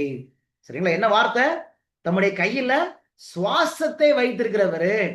இப்ப தானியேல் 5:23 தேவன் தான் வாழ்வின் ஆதாரம். நம்முடைய ஜீவனின் ஆதாரம் யாருங்க? தேவன். நம்ம பயப்பட தேவையில்லை. நம்முடைய சுவாசம் அவர் கையில இருக்குது. அவருக்கு தெரியும் நம்முடைய சுவாசத்தை எப்படி பாதுகாக்க வேண்டும் என்று அவருக்கு தெரியும். எவ்வளவு பெரிய ஒரு ஆறுதல். அப்படிதானங்க? சில நேரங்களில் பயப்படுறோம், ஐயோ ஆங்காங்கே மக்கள் அழிஞ்சு போறாங்களே, நமக்கு எப்படிலாம் மரணம் வரப்போகுதே தெரியலையே அப்படின்னு. ஆனா நம்முடைய சுவாசம், நம்முடைய ஜீவன் கிறிஸ்துக்குள்ளாக இருக்கிறது, அவர்கிட்ட இருக்குது. அப்படின்னா நமக்கு எப்போதுமே நன்மை செய்யக்கூடிய தேவன் இருக்கிறாரு, அவர் கையில இருக்குது. அப்ப நம்ம பயப்படணுமா? பயப்பட தேவையில்லை. நம்முடைய சுவாசம் ஏதோ இந்த இயற்கையில இல்ல, நம்முடைய சுவாசம் ஏதோ இந்த சுனாமி போல வரக்கூடிய இந்த வெள்ளத்துல இல்ல. யார்கிட்ட இருக்குது? ஏசப்பாவுக்கு இருக்குது. தேவனுடைய கையில் அது என்ன செய்யுது? இருக்குது. சரிங்களா? தானியேல் 6ஆம் அதிகாரம், தானியேல் 6ஆம் அதிகாரம் 26வது வசனம் பாருங்க. 26ஆம் வசனத்துல 26, 27 என் ராஜ்யத்தின் ஆளுகைக்குள் எங்கும் உள்ள, அங்க ஒரு மிஸ்டேக் வந்திருக்குது. 2வது வரையிலிருந்து வாசிக்கிறேன். தானியேலின் தேவனுக்கு முன்பாக நடுங்கி பயப்பட வேண்டும் என்று என்னாலே தீர்மானம் பண்ணப்படுகிறது. அவர் ஜீவனுள்ள தேவன், அவர் என்றென்றைக்கும் நிலைத்திருக்கிறவர். என்றென்றைக்கும் நிலைத்திருக்கிறவர். அவர் யாராம்? ஜீவனுள்ள தேவன். சரி, 27வது வசனம் பாருங்களா. 27வது வசனத்துல தானியேலை சிங்கங்களின் கைக்கு தப்புவித்த அவரே தப்புவிக்கிறவரும் ரட்சிக்கிறவரும் வானத்திலும் பூமியிலும் அடையாளங்களையும் அற்புதங்களையும் செய்கிறவருமா இருக்கிறார் என்று எழுதினார். இது யாருங்க? இது தரியு ராஜா. தரியு ராஜா அவரு பாருங்க தேவனை குறித்து எப்படி சொல்றாரு பாருங்க. அவரு ஜீவனுள்ள தேவன், சிங்கங்களின் கைக்கு தப்புவித்த அவரே தப்புவிக்கிறவரும் ரட்சிக்கிறவருமா இருக்கிறாரு. சரிங்களா? அப்ப நம்முடைய தேவன் யாருங்க? நம்மளை தப்புவிக்கிறவர். சிங்கங்களின் கை யாருங்க? அந்த சிங்கம், கெர்ச்சிக்கிற சிங்கம் சாத்தான். படிக்கிறோம்ல நம்ம. அப்ப அவனுடைய கைக்கு தப்புவிக்கிறவர், நம்மை ரட்சிக்கிறவர். எதுல இருந்து நம்மை ரட்சிக்கிறவர்? மத்தேயு 1ஆம் அதிகாரத்துல 21ஆம் வசனம் படிக்கிறோம்ல. மத்தேயு 1:21 என்ன படிக்கிறோம் நம்ம? அவள் ஒரு குமாரனை பெறுவாள், அவருக்கு இயேசு என்று பெயரிடுவாயாக, அவர் தமது ஜனங்களின் பாவங்களை நீக்கி ரட்சிக்கிறவர். நம்ம தேவன் யாருங்க? பாவங்கள்ல இருந்து நம்மை ரட்சிக்கிறவர், சாத்தானிலிருந்து நம்மை தப்புவிக்கிற தேவன், அவர் ஜீவனுள்ள தேவன் என்று சொல்லி தானியேல் 6ஆம் அதிகாரம் சொல்லுது. தானியேல் 7ஆம் அதிகாரம், தானியேல் 7ஆம் அதிகாரம் எதை குறித்து சொல்லுது பாருங்களேன். ராத்தரிசனங்களிலே நான் பார்த்து கொண்டிருக்கையில் இதோ மனுஷகுமாரனுடைய சாயலான, யாரு குறித்து பேசுது? தானியேல் 7:13 மனுஷகுமாரன், சன் ஆஃப் மேனை குறித்து பேசுது. இப்ப 27 பாருங்க, இங்க ஒரு காரியம் நடக்குங்க. 27 என்ன நடக்குது பாருங்க. வானத்தின் கீழெங்கும் உள்ள ராஜ்யங்களின் ராஜரிகமும் ஆளுகையும் மகத்துவமும் உன்னதமானவருடைய பரிசுத்தவான்களாகிய ஜனங்களுக்கு கொடுக்கப்படும். இங்க மனுஷகுமாரன் இந்த ராஜ்யத்தை யாருக்கு கொடுக்குறாங்க? பரிசுத்தவான்களாகிய ஜனங்களுக்கு கொடுக்கிறார். இந்த ராஜ்யத்தை நம்ம இழந்துட்டோம், அப்படிதானங்க? ஆதாம் ஏவாள் பாவம் செய்யும் போது ராஜ்யம் யார் கையில போயிருச்சு? அது பிசாசு கையில போயிருச்சு. இப்ப இயேசுவானவர் நமக்காக வந்து இந்த உலகத்துல மரிச்சு நமக்காக பரிந்து பேசி இப்ப அந்த ராஜ்யத்தை நம்ம கையில கொடுக்குறாராம். எதை நம்ம இழந்தோமோ அதை நமக்கே கொடுக்குறாராம். எவ்வளவு பெரிய நற்செய்தி பாத்தீங்களா? எவ்வளவு பெரிய நற்செய்தி தானியேல் 7ஆம் அதிகாரத்துல இருக்குது. தானியேல் 7ஆம் அதிகாரத்துல நம்ம இழந்த ராஜ்யத்தை நமக்கே கொடுக்குறாரு. நம்ம வாழ்க்கையில ஏதாவது இழந்திருக்கிறோமா? ஆண்டவர் அதை திருப்பி மீட்டு கொடுக்கக்கூடியவருங்க. அதை திருப்பி மீட்டு கொடுப்பதற்கு தன் உயிரையே கொடுக்கக்கூடியவருங்க. என் பிள்ளைகிட்ட இருந்து ராஜ்யத்தை பரிசுத்தானே அப்படின்னு அவர் மரிச்சு ரத்த சிந்தி நமக்காக அந்த ராஜ்யத்தை திருப்பி கொடுக்கிறவருங்க. எவ்வளவு பாசமுள்ள தகப்பன் நமக்காக இருக்கிறாரு. சரிங்களா? அடுத்தது தானியேல் 8ஆம் அதிகாரத்துல பிரதான ஆசாரியனாகிய இயேசு, பிரதான ஆசாரியனாகிய இயேசு பாருங்களேன். தானியேல் 8:14 போலாம் எல்லாருமே. தானியேல் 8ஆம் அதிகாரத்துல 14 அவன் என்னை நோக்கி 2300 ராப்பகல் செல்லும் வரைக்கும் இருக்கும், பின்பு பரிசுத்த ஸ்தலம் சுத்திகரிக்கப்படும் என்றான். இந்த தானியேல் 8ஆம் அதிகாரம் எதை குறித்து பேசுது? பரிசுத்த ஸ்தலத்துல குறித்து பேசுது. இந்த பரிசுத்த ஸ்தலத்துல யாரு நமக்காக இருக்கிறா? எபிரேயர் 8ஆம் அதிகாரம் 2ஆம் வசனம் பாருங்க. எபிரேயர் 8ஆம் அதிகாரத்துல 2ஆம் வசனத்துல, பரிசுத்த ஸ்தலத்திலும் மனுஷரால் அல்ல கர்த்தரால் ஸ்தாபிக்கப்பட்ட மெய்யான கூடாரத்திலும் ஆசாரிய ஊழியம் செய்கிறவருமா இருக்கிற பிரதான ஆசாரியர் நமக்கு உண்டு. யாருங்க அந்த பிரதான ஆசாரியர்? பரிசுத்த ஸ்தலத்துல ஆசாரிய ஊழியம் செய்கிற பிரதான ஆசிரியர் நமக்கு உண்டாம். யார் அந்த பிரதான ஆசாரியர்? எபிரேயர் 4ஆம் அதிகாரத்துல 14ஆவது வசனம் பாருங்க. 14ஆவது வசனம், வானங்களின் வழியாய் பரலோகத்திற்கு போன தேவகுமாரனாகிய இயேசு என்னும் மகா பிரதான ஆசாரியர். சரிங்களா? அப்ப தானியேல் 8:14 பரிசுத்த ஸ்தலத்தை குறித்து பேசுது. எபிரேயர் 8:2 அந்த பரிசுத்த ஸ்தலத்துல யார் ஊழியம் செய்யறாங்களாம்? பிரதான ஆசாரியர். அந்த பிரதான ஆசாரியர் யாருன்னு சொல்லி தானியேல் 4:14 சொல்லுது, தேவகுமாரனாகிய இயேசு என்னும் மகா பிரதான ஆசாரியர். சரிங்களா? இப்ப 16 படிக்கிறோம். இப்ப அவர் நமக்கு பிரதான ஆசாரியா இருக்கிறதுனால நமக்கு என்ன கிடைக்கும்? 15, 16 ரெண்டையும் படிச்சிருவோம். நம்முடைய பலவீனங்களை குறித்து பரிதபிக்க கூடாத பிரதான ஆசாரியர் நமக்கு இல்லாமல் எல்லா விதத்திலும் நம்மை போல சோதிக்கப்பட்டும் பாவமில்லாதவராய் இருக்கிற பிரதான ஆசாரியரே நமக்கு இருக்கிறார். ஆதலால் நாம் இரக்கத்தை பெறவும் ஏற்ற சமயத்தில் சகாய செய்யும் கிருபையை அடையவும் தைரியமாய் கிருபாசன தண்டையிலே சேர கடவோம். உங்களுக்கு புரியுதுங்களா? அப்ப இங்க பரிசுத்தலத்தை குறித்து பேசுது. அந்த பரிசுத்தலத்துல யாரு ஆசாரிய ஊழியம் செய்யறா? இயேசுவானவர். இப்ப அவர் யாருன்னு சொல்லப்படுது? நம்முடைய பலவீனங்களை குறித்து ஏதோ நம்முடைய பலவீனங்களை குறித்து பரிதபிக்க கூடாத நபர் கிடையாது. நம்மை போல சோதிக்கப்பட்ட ஒருத்தர் இருக்கிறார்ப்பா. நம்முடைய வலியை அவரால் புரிஞ்சிக்க முடியும், நம்முடைய கண்ணீரை அவரால் புரிஞ்சிக்க முடியும், நம்முடைய வேதனையை அவரால் புரிஞ்சிக்க முடியும், நம்முடைய வறுமையை அவரால் புரிஞ்சிக்க முடியும். அதனால நீங்க போங்க, என்ன செய்யுங்க? இரக்கத்தை பெறவும் ஏற்ற சமயத்துல சகாயம் செய்யும் கிருபை அடையவும் தைரியமாய் நீங்க போங்கப்பா அப்படின்னு சொல்றாரு. சரிங்களா? அப்ப தானியேல் 8ஆம் அதிகாரம் பரிசுத்த ஸ்தலத்தை குறித்து பேசுது. அந்த பரிசுத்த ஸ்தலம் எதை குறித்துங்க பேசுது? இயேசுவை குறித்து பேசுது. நமக்காக பரிதபிக்கக்கூடிய ஒருத்தர் நமக்காக இருக்கிறாரு. நம்மை போல சோதிக்கப்பட்ட ஒருத்தர் இருக்கிறாரு. நம்ம இரக்கத்தை பெறவும் உதவிய கேட்கவும் தைரியமாய் நம்ம போலாம் அப்படின்னு சொல்லக்கூடிய சத்தியம் தாங்க இந்த தானியேல் 8ஆம் அதிகாரம். எவ்வளவு அழகான ஒரு அதிகாரம் பாத்தீங்களா? எனக்கு ஒரு பிரதான ஆசிரியர் இருக்கிறாருங்க. அது எவ்வளவு பெரிய நற்செய்தி! என்னை பத்தி எல்லாமே தெரிஞ்சு என்ன புரிஞ்சுக்கிறவரு, எவ்வளவு பெரிய நற்செய்தி! சரிங்களா? அதுதான் தானியேல் 8 பேசுது. தானியேல் 9 எதை குறித்து பேசுது? தானியேல் 9ஆம் அதிகாரம் 26ஆவது வசனம் பாருங்க. தானியேல் 9:26, அந்த 62 வாரங்களுக்கு பின்பு மேசியா சங்கரிக்கப்படுவார், ஆனாலும் தமக்காக அல்ல. அப்படின்னா என்னங்க அர்த்தம்? யாருக்காக சங்கரிக்கப்படுவாரு? மேசியா நமக்காக சங்கரிக்கப்படுவாரு. இதுதாங்க 9ஆம் அதிகாரம். அப்ப இந்த 9ஆம் அதிகாரத்துல என்ன நம்ம பாக்குறோம்? எனக்கு ஒருத்தர் இருக்கிறாரு, எனக்காக ஜீவனையே கொடுக்கிறவர். எனி எக்ஸ்ட்ரீம், எந்த எல்லைக்கும் அவர் கடந்து போகிறது, எல்லை மீறி கடந்து போகக்கூடியவர், எனக்காக எதையும் செய்யக்கூடிய ஒரு தேவன், எனக்காக உயிரே கொடுத்த தேவன் ஒருவர் இருக்கிறாரு. எவ்வளவு பெரிய நம்பிக்கை! அப்படித்தானே? இது தானியேல் 9ஆம் அதிகாரம் பேசுது. தானியேல் 10ஆம் அதிகாரம் பாருங்க. தானியேல் 10வது அதிகாரத்துல பெர்சியா ராஜ்யத்தின் அதிபதி 21 நாள் மட்டும் என்னோடு எதிர்த்து நின்றான், ஆனாலும் பிரதான அதிபதியில் ஒருவனாகிய மிகாவேல் எனக்கு உதவியாக வந்தான். சரிங்களா? இங்க மிகாவேல் யாருன்னு சொல்லுது? உதவி செய்யக்கூடியவர் அப்படின்னு சொல்லுது. இந்த அதிகாரத்தை நீங்க படிச்சு பாருங்க. 21 நாள் மட்டும் என்னோடு எதிர்த்து நின்றான் அப்படின்னு வரும். அப்படின்னா இங்க தானியேலு இங்க ஜெபிக்க ஆரம்பிப்பாரு. 21 நாளுக்கு அப்புறம் இங்க என்ன செய்வாரு? இங்க பதில் வரும்.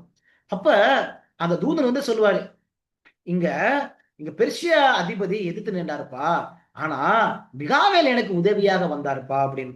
அப்ப இவர் ஜெபிக்கும் பொழுது அங்க ஒரு மறைமுகமாக அங்க என்ன நடக்குதுங்க? அந்த ஜெபத்துக்கு பதில் கொடுக்க கூடாது என்பதற்காக அங்க ஒரு யுத்தம் நடக்குது. அங்க யார் வந்து சண்டை போடுறா? அந்த மிகாவேல் வந்து சண்டை போடுறாரு. அப்ப நம்ம ஜெபிக்கும் போது ஜெபத்துக்கு பதில் கொடுத்துடக்கூடாது, பதில் பரலோகத்துக்கு வந்துடக்கூடாது என்று சொல்லி சாத்தான் பல முயற்சிகள் எடுப்பான். அங்க நமக்கு ஒரு மிகாவேல் இருக்கிறாருங்க, நமக்கு ஒரு பெரிய அதிபதி இருக்கிறாருங்க. அந்த ஜெபத்துக்கு வேண்டிய பதிலை கொடுப்பதற்கு ஜெபத்துக்கு பதில் கொடுக்காமல் இருக்கக்கூடிய அந்த தடைகளை உடைப்பதற்கு நமக்கு உதவி செய்யக்கூடிய ஒரு மிகாவேல் இருக்கிறாரு என்பதுதான் தானியேல் 10ஆம் அதிகாரம் நமக்கு என்ன செய்கிறது சொல்லுகிறது. தானியேல் 11ஆம் அதிகாரம், தானியேல் 11ஆம் அதிகாரம் பாருங்க. தானியேல் 11ஆம் அதிகாரத்துல 22வது வசனத்துல பாருங்க. 22ஆம் வசனத்துல, பிரவாகமாய் வருகிற சேனைகள் இவனாலே பிரவாகமாய் முறிக்கப்படும், உடன்படிக்கையின் தலைவனும் முறிக்கப்படுவான். யாருங்க இந்த உடன்படிக்கையின் தலைவன்? யாரு? எங்க தானியேல் 9:27 பாருங்க. அவர் ஒரு வாரம் அளவும் அநேகருக்கு உடன்படிக்கையை உறுதிப்படுத்தி, அநேகருக்கு உடன்படிக்கையை உறுதிப்படுத்தி அப்படின்னு வருது. எந்த உடன்படிக்கையை உறுதிப்படுத்தினாரு? தானியேல் லூக்கா புஸ்தகத்துல அங்க 20வது அதிகாரத்துக்கு போங்க. நான் அந்த வசனத்தை அங்க பதிவு செய்யல. லூக்கா புஸ்தகத்துல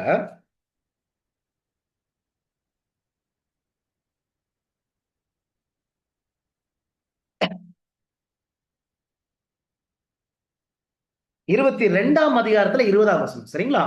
லூக்கா புஸ்தகத்துல 22:20 பாருங்களேன்.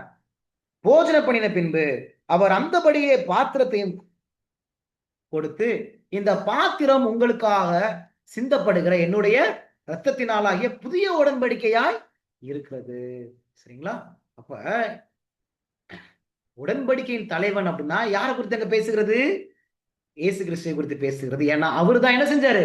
உடன்படிக்கையை உறுதிப்படுத்தினாரு. எப்படி உறுதிப்படுத்தினாரு?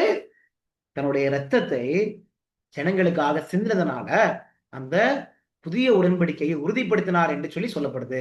அப்ப நம்முடைய தேவன் யாரு? உடன்படிக்கையை நிறைவேற்றக்கூடிய ஒரு தேவன் என்பதை தானியேல் 11ஆம் அதிகாரம் சொல்லுது.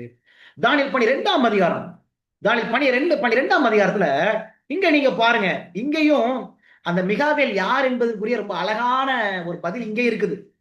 இதையும் நீங்க ஆதாரமா எடுத்துக்கலாம். தானியேல் 12:1 பாருங்களேன். உன் ஜனத்தின் புத்திரருக்காக நிற்கிற பெரிய அதிபதியாகிய மிகாவேல் அக்காலத்திலே எழும்புவான். யாதொரு ஜாதியாரும் தோன்றினது முதல் அக்காலம் மட்டும் உண்டாயிராத ஆபத்து காலம் வரும். அக்காலத்திலே புஸ்தகத்தில் எழுதியிருக்கிறவர்களாக காணப்படுகிற உன் ஜனங்கள் அனைவரும் விடுவிக்கப்படுவார்கள். சரி, எப்ப விடுவிக்கப்படுவாங்க? உன் ஜனத்தின் புத்திரருக்காக நிற்கிற பெரிய அதிபதியாக மிகாவேல். அப்ப பெரிய அதிபதியாக இந்த மிகாவேல் எழும்பும் போது உன் ஜனங்கள் அனைவரும் விடுவிக்கப்படுவாங்க. எங்க இருந்து விடுவிக்கப்படுவாங்க? அதான் 2வது வசனம். இந்த பெரிய அதிபதியாக மிகாவேலு இந்த ஜனங்களை எங்க இருந்து விடுவிக்கிறாரு பாருங்க. 2வது வசனம் பாருங்க. பூமியின் தூளிலே நித்திரை பண்ணுகிறவர்களாகிய அநேகரில் சிலர் நித்திய ஜீவனுக்கும் சிலர் நித்திய நிந்தைக்கும் இகழ்ச்சிக்கும் விழித்து எழுந்திருப்பார்கள். உங்களுக்கு கிடைச்சிச்சா? அப்ப இந்த மிகாவேல் யாருன்னு புரியுதுங்களா? பெரிய அதிபதியாக மிகாவேல் எழும்புவாரு. அவர் எழும்பி ஜனங்களை விடுவிப்பாரு. சரி, எங்க இருந்து விடுவிப்பாரு இந்த பெரிய அதிபதியை மிகாவேல்? பூமியின் தூளுல நித்திரை பண்றவங்க. அப்ப யாரெல்லாம் அந்த பிரேத குழியில தூங்கிட்டு இருக்கிறாங்களோ அவங்களை இவர் எழுப்புவாராம். அப்படின்னா இது யாருங்க? இது யாரை குறித்து பேசுது? யாருங்க பூமியின் தூளுல அந்த பிரேத குழியில நித்திரை பண்றவங்களை எழுப்புவாங்க? யார் எழுப்புவா? இயேசு கிறிஸ்து. சரிங்களா? அப்ப இங்கேயும் உங்களுக்கு ஒரு கூடுதலான ஒரு ஆதாரம், மிகாவேல் யார் என்பதுல 2 ஆதாரங்கள் பார்த்தோம்ல. இங்கேயும் நீங்க 3வது ஆதாரமா எடுத்துக்கலாம். தானியேல் 12 முதலாவது வசனத்தை 2வது வசனத்தையும் அதை படிச்சு பார்த்தாலே உங்களுக்கு புரிஞ்சிடும். இங்க இந்த அதிபதி யாரு? மிகாவேல் யாரு? இயேசு கிறிஸ்து. ஏன்னா அவரு தான் பூமியின் தூள நித்திரை பண்றவங்களை எழுப்புறாரு. அப்ப தானியேல் 12ஆம் அதிகாரம் இயேசு கிறிஸ்துவை குறித்து பேசும்போது அவர் யாருன்னு சொல்லுது? அவர் உயிர் எழுப்புபவர். அவர் பூமியின் தூள நித்திரை பண்றவங்களை எழுப்பக்கூடியவர். நமக்கெல்லாம் ஒரு நம்பிக்கை. நமக்கு பிடிச்ச நபர்களை நம்ம விட்டு மறிச்சிருப்பாங்க, அவங்களை உயிர்த்தெழக்கூடிய தெய்வம் ஒருத்தர் இருக்கிறாரு என்ற ஒரு நம்பிக்கையின் செய்திய தானியேல் 12ஆம் அதிகாரம் நமக்கு என்ன செய்துங்க சொல்லுது. சரி, ஒவ்வொரு அதிகாரமும் தேவனை குறித்தும் இயேசுவை குறித்து பேசுதுங்களா இல்லையா? தானியேல் 1:17 தேவனை குறித்து பேசுதா? அங்க பேசுது. தானியேல் 2:14 பேசுதா? அங்க தேவனை குறித்து இருக்குது, இயேசு கிறிஸ்துவை குறித்து இருக்குது. பாருங்களேன், அந்த ராஜாக்களின் நாட்களிலே பரலோகத்தின் தேவன் அப்படின்னு வார்த்தை வருதா? அங்க பிதாவை குறித்தும் பேசுகிறது. கல் அங்க இயேசு கிறிஸ்துவை குறித்தும் பேசுகிறதுன்னு பார்த்து. தானியேல் 3:25 தேவகுமாரன் இயேசு கிறிஸ்துவை குறித்து பேசுகிறது என்று பார்த்தோம். தானியேல் 4:37 தேவனை குறித்து பேசுது. அவரு பெருமை உள்ளவர்களை தாழ்மையாய் மாற்ற முடியும். என்ற ஒரு பெரிய நம்பிக்கை நம்ம வாழ்க்கையிலும் பெருமை இருந்துச்சுன்னா அதை அவர்கிட்ட கொடுத்துட்டோம்னா தாழ்மையாய் மாற்றக்கூடியவர் இருக்கிறாரு. தானியேல் 5ஆம் அதிகாரம் இந்த தேவனை குறித்து பேசுது. அவர் நம்முடைய சுவாசத்தை வைத்திருக்கிறவர். He is the source of life. He is my source of life. வாழ்வின் ஆதாரம். தானியேல் 6:26, 27 என்ன சொல்லுது? தேவன் தப்பிக்கிறவர், ரட்சிக்கிறவர், சிங்கத்தின் வாயிலிருந்து, பாவத்திலிருந்து என்னை ரட்சிக்கிறவர், சத்ருவின் பிடியிலிருந்து என்னை ரட்சிக்கிறவர். தானியேல் 7ஆம் அதிகாரம் மனுஷகுமாரன் இயேசுவை குறித்து பேசுது. அவர் நான் இழந்த ராஜ்யத்தை எனக்கு திரும்ப கொடுக்கக்கூடிய தெய்வன். என் வாழ்க்கையில சில நேரங்களில் பாவத்தினால எவ்வளவோ நான் இழந்திருக்கலாங்க. ஆனா ஏசப்பாட்ட போயிட்டோம் அப்படின்னா நான் இழந்ததை திருப்பி கொடுப்பாருங்க. என் வீடை, என்னுடைய சொத்தை, என்னுடைய படிப்பை, என்னுடைய பதவியை, என்னுடைய சரீர சுகத்தை நான் இழந்திருக்கலாம். நான் ஏசப்பாட்ட போயிட்டோம் அப்படின்னா அவர் திருப்பி கொடுக்கக்கூடிய ஒரு தெய்வங்க. ராஜ்யத்தையே திருப்பி கொடுக்கக்கூடிய தெய்வன். எவ்வளவு அன்பான தெய்வன் பாருங்களேன். அதை கொடுப்பதற்கு எவ்வளவு தூரம் எல்லைக்கும் போகக்கூடிய ஒரு தெய்வன். தானியேல் 8ஆம் அதிகாரத்துல மீண்டும் இயேசு கிறிஸ்துவை குறித்து பேசுது, பரிசுத்த ஸ்தலத்தை குறித்து பேசுது. அங்க பிரதான ஆசிரியர் எனக்கு ஒருத்தர் இருக்கிறாரு. அவரு என்னுடைய பலவீனங்களை புரிஞ்சுக்கக்கூடிய தெய்வன், பரிதபிக்கக்கூடிய ஒரு தெய்வன், அவர் எல்லா சமயத்திலும் உதவி செய்யக்கூடிய ஒரு தெய்வன் என்பதை குறித்து 8ஆம் அதிகாரம் பேசுது. அங்கே இயேசு கிறிஸ்து குறித்து பேசுது. தானியேல் 9ஆம் அதிகாரம் இயேசு கிறிஸ்துவை குறித்து பேசுகிறது. மேசியா எனக்காக சங்கரிக்கப்படுவார் குறித்து பேசுது. தானியேல் 10ஆம் அதிகாரம் என் ஜெபத்துக்கு எந்த தடை வந்துடாதபடி, அப்படி தடை வந்தாலும் அந்த தடையெல்லாம் உடைப்பதற்காக எனக்கு ஒரு மிகாவேல் இருக்கிறாரு, உதவி செய்யக்கூடிய ஒருத்தர் இருக்கிறார் என்று சொல்லி தானியேல் 10ஆம் அதிகாரம் இயேசு கிறிஸ்துவை குறித்து என்ன செய்யறது? பேசுகிறது. தானியேல் 11ஆம் அதிகாரம் உடன்படிக்கையின் தலைவன், உடன்படிக்கை நிறைவேற்றக்கூடியவர் யாரு? இயேசு கிறிஸ்து என்று சொல்லி பேசுகிறது. தானியேல் 12ஆம் அதிகாரம் இங்க பெரிய அதிபதியா மிகாவேல். அந்த மிகாவேல் யாரு? இயேசு கிறிஸ்து. எனக்கு ஒரு நம்பிக்கையின் செய்தியை அங்க கொடுத்திருக்கிறாங்க. என்னை உயிர்த்தெழக்கூடிய தெய்வன் ஒருத்தர் இருக்கிறாரு என்பதை நம்ம பார்க்கிறோம். சரிங்களா? இப்ப இந்த மூன்றாவது பாயிண்ட் என்ன படிச்சாங்க? ஒவ்வொரு அதிகாரத்திலையும் தேவனை குறித்து பேசுது, இயேசு கிறிஸ்து குறித்து என்ன செய்கிறது? பேசுகிறது. அப்ப இந்த தானியேல் புஸ்தகம் அப்ப யாரை பற்றியது? யாரை பற்றியது? தேவனை பற்றியது, இயேசு கிறிஸ்துவை பற்றியது. சரிங்களா? பரிசுத்த ஆவியானவர் குறித்து தானியேல் புஸ்தகம் சொல்லியிருக்குதா? உங்க எல்லாருக்கும் ஹோம்வொர்க். சரிங்களா? நீங்க பாருங்க. இப்ப தேவனை குறித்து பேசுது அப்படின்னு பார்த்துட்டோம், இயேசு கிறிஸ்துவை குறித்து பேசுதுன்னு பார்த்துட்டோம். சரி, பரிசுத்த ஆவியானவரை குறித்து தானியேல் புஸ்தகம் பேசுதா? கண்டுபிடிங்க. ஹோம்வொர்க் எழுதிக்கங்க. சரிங்களா? மறந்துடாதீங்க. சரிங்களா? கண்டுபிடிங்க. சரி, இப்ப 4வது பாயிண்ட்டுக்குள்ள போயிடலாம். 4வது பாயிண்ட். இப்ப நம்ம என்ன செய்ய போறோம் அப்படின்னா, தானியேல் 1ஆம் அதிகாரத்தை கொஞ்சம் நம்ம ஆழமா படிக்க போறோம். இயேசு கிறிஸ்துவுக்கும் தானியேலுக்கும் உள்ள 10 ஒற்றுமைகள், similarities between Christ and Daniel from Daniel chapter 1. சரிங்களா? Similarities between Christ and Daniel. இயேசு கிறிஸ்துவுக்கும் தானியேலுக்கும் உள்ள ஒரு 10 ஒற்றுமைகளை நம்ம பார்க்க போறோம். நான் சில வார்த்தையை நான் ஆங்கிலத்துல சொல்றேன். ஏன் அப்படின்னா, ஒரு சில பேருக்கு அவங்க ஆங்கிலம் தான் புரியும், அவங்க ஆங்கில வேதாந்தம் வச்சிருப்பாங்க. சரிங்களா? அதனாலதான் நான் ஒரு சில காரியத்தை ஆங்கிலத்துல சொல்றேன், இங்கிலீஷ்ல சொல்லும்போது அவங்களுக்கு கொஞ்சம் எளிமையா புரியும். சரி, அப்ப 4வது பாயிண்ட். முதலாவது பாயிண்ட் என்ன படிச்சோம்? Introduction to the book of Daniel. தானியேல் புஸ்தகத்தை கொடுத்த ஒரு முன்னுரை, ஒரு அறிமுகம். 2வது பாயிண்ட் என்ன படிச்சோம்? மிகாவேல் யாரு?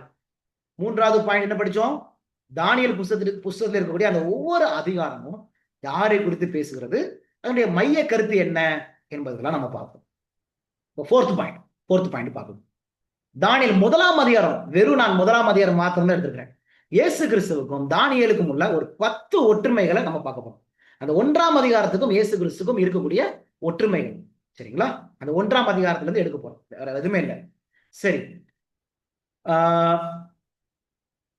இந்த ஒரு 10 பாயிண்ட கொஞ்சம் வேகமா படிக்க போறோம். நீங்க எல்லாரும் கொஞ்சம் வேகமா இருங்க. ஜெபத்தோடு நம்ம வாசிக்கலாம். நான் என்ன செய்ய போறேன் அப்படின்னா, முக்கியமா இந்த ஹைலைட் பண்ணி வச்சிருக்கிறேன்ல, எதை கொஞ்சம் மிகைப்படுத்தி வச்சிருக்கிறேன், அந்த கலர் பண்ணி வச்சிருக்கிறேன்ல, அதை மாத்திரம் கொஞ்சம் நான் வாசிக்க போறேன். ஒரு சில இடத்துல நான் எல்லாமே வாசிப்பேன். நீங்க கொஞ்சம் சுறுசுறுப்பா இருக்கும்படி நான் கேட்டுக்கொள்றேன். முக்கியமான இடத்துக்கு வந்திருக்கிறோம், நீங்க இங்க பாருங்க. சரிங்களா? தானியேல் 1ஆம் அதிகாரம். தானியேல் 1ஆம் அதிகாரத்துல இப்ப நம்ம என்ன செய்ய போறோம்? அந்த 1ஆம் அதிகாரத்தையும் இயேசு கிறிஸ்து கொஞ்சம் ஒப்பிட்டு பார்க்க போறோம். அந்த 1ஆம் அதிகாரம் இயேசுவின் வாழ்க்கையில நிறைவேறிச்சா அப்படின்னு பார்க்க போறோம். ஏன்னா நம்முடைய தலைப்பு என்ன? தானியேல் புஸ்தகத்தில் இயேசு கிறிஸ்து. சரிங்களா? இது வரைக்கும் பார்த்ததுல நம்ம பார்த்துட்டோம். இயேசு கிறிஸ்துவை குறித்து எங்கெல்லாம் சொல்லுதெல்லாம் பார்த்துட்டோம். இன்னும் கொஞ்சம் 1ஆம் அதிகாரத்தின் வழியாய் நம்ம ஜெபத்தோடி பார்க்கலாம். சரி, பாயிண்ட் நம்பர் 1 நீங்க எழுதிக்கங்க. பாயிண்ட் நம்பர் 1, எருசலேம்ல இருந்து Babylon. From Jerusalem to Babylon. எருசலேம்ல இருந்து பாபிலோன். இப்ப தானியேல் எங்க இருந்து எங்க வந்தாரு? தானியேல் எங்க இருந்து எங்க வந்தாரு? தானியேல் 1ஆம் அதிகாரத்துல 1வது வசனத்துல, யூதாவின் ராஜாவாகிய யோயாக்கீம் அரசாண்ட 3ஆம் வருஷத்திலே பாபிலோனின் ராஜாவாகிய நேபுகாத்நேச்சர் எருசலேமுக்கு வந்து அதை முற்றுகை போட்டாரு. எங்க போனாரு அவரு? இந்த நேபுகாத்நேச்சரு இவர் வந்து ஒரு பாபிலோனின் ராஜா. இவர் எருசலேமுக்கு வந்து அங்க முற்றுகையிடுறாரு. முற்றுகையிடும் போது முற்றுகையிட்ட பிறகு அவர் அதுல ஜெயிக்கிறாரு. 2ஆம் வசனம், அப்பொழுது ஆண்டவர் யூதாவின் ராஜாவாகிய யோயாக்கீமையும் தேவனுடைய ஆலயத்தின் பாத்திரங்களில் சிலவற்றையும் அவன் கையில் ஒப்பு கொடுத்தார். சரிங்களா? அவன் கையில ஆண்டவர் ஒப்பு கொடுத்தாரு. இப்ப இந்த பாபிலோன் ராஜாவாகிய நேபுகாத்நேச்சர் ஜெயிக்கிறார். இப்ப ஜெயித்த பிறகு அவர் என்ன செய்யறாரு பாருங்க. 3வது வசனத்துல, அப்பொழுது இஸ்ரவேல் புத்திரருக்குள்ளே ராஜ குலத்தார்களிலும் துறை மக்களிலும் யாதொரு மாசும் இல்லாதவர்களும் அழகானவர்களும் சகல ஞானத்திலும் தெரிந்தவர்களும் அறிவில் சிறந்தவர்களும் கல்வியில் நிபுணரும் ராஜாவின் அரண்மனையிலே சேவிக்க திறமையுள்ளவர்களுமாகிய சில வாலிபரை கொண்டு வரவும். அந்த வாலிபர்கள் யாரு? 6ஆம் வசனம், அவர்களுக்குள் verse 6, அவர்களுக்குள் யூதா புத்திரராகிய தானியேல். சரி, அப்ப இந்த தானியேல் எங்க இருந்து எங்க வராருங்க? பாபிலோன்ல இருந்து நேபுகாத்நேச்சர் எருசலேமுக்கு போறாரு. சரிங்களா? போய் யுத்தம் செய்து அந்த யூதாவின் ராஜாவை யோயாக்கீமை ஜெயிக்கிறார்.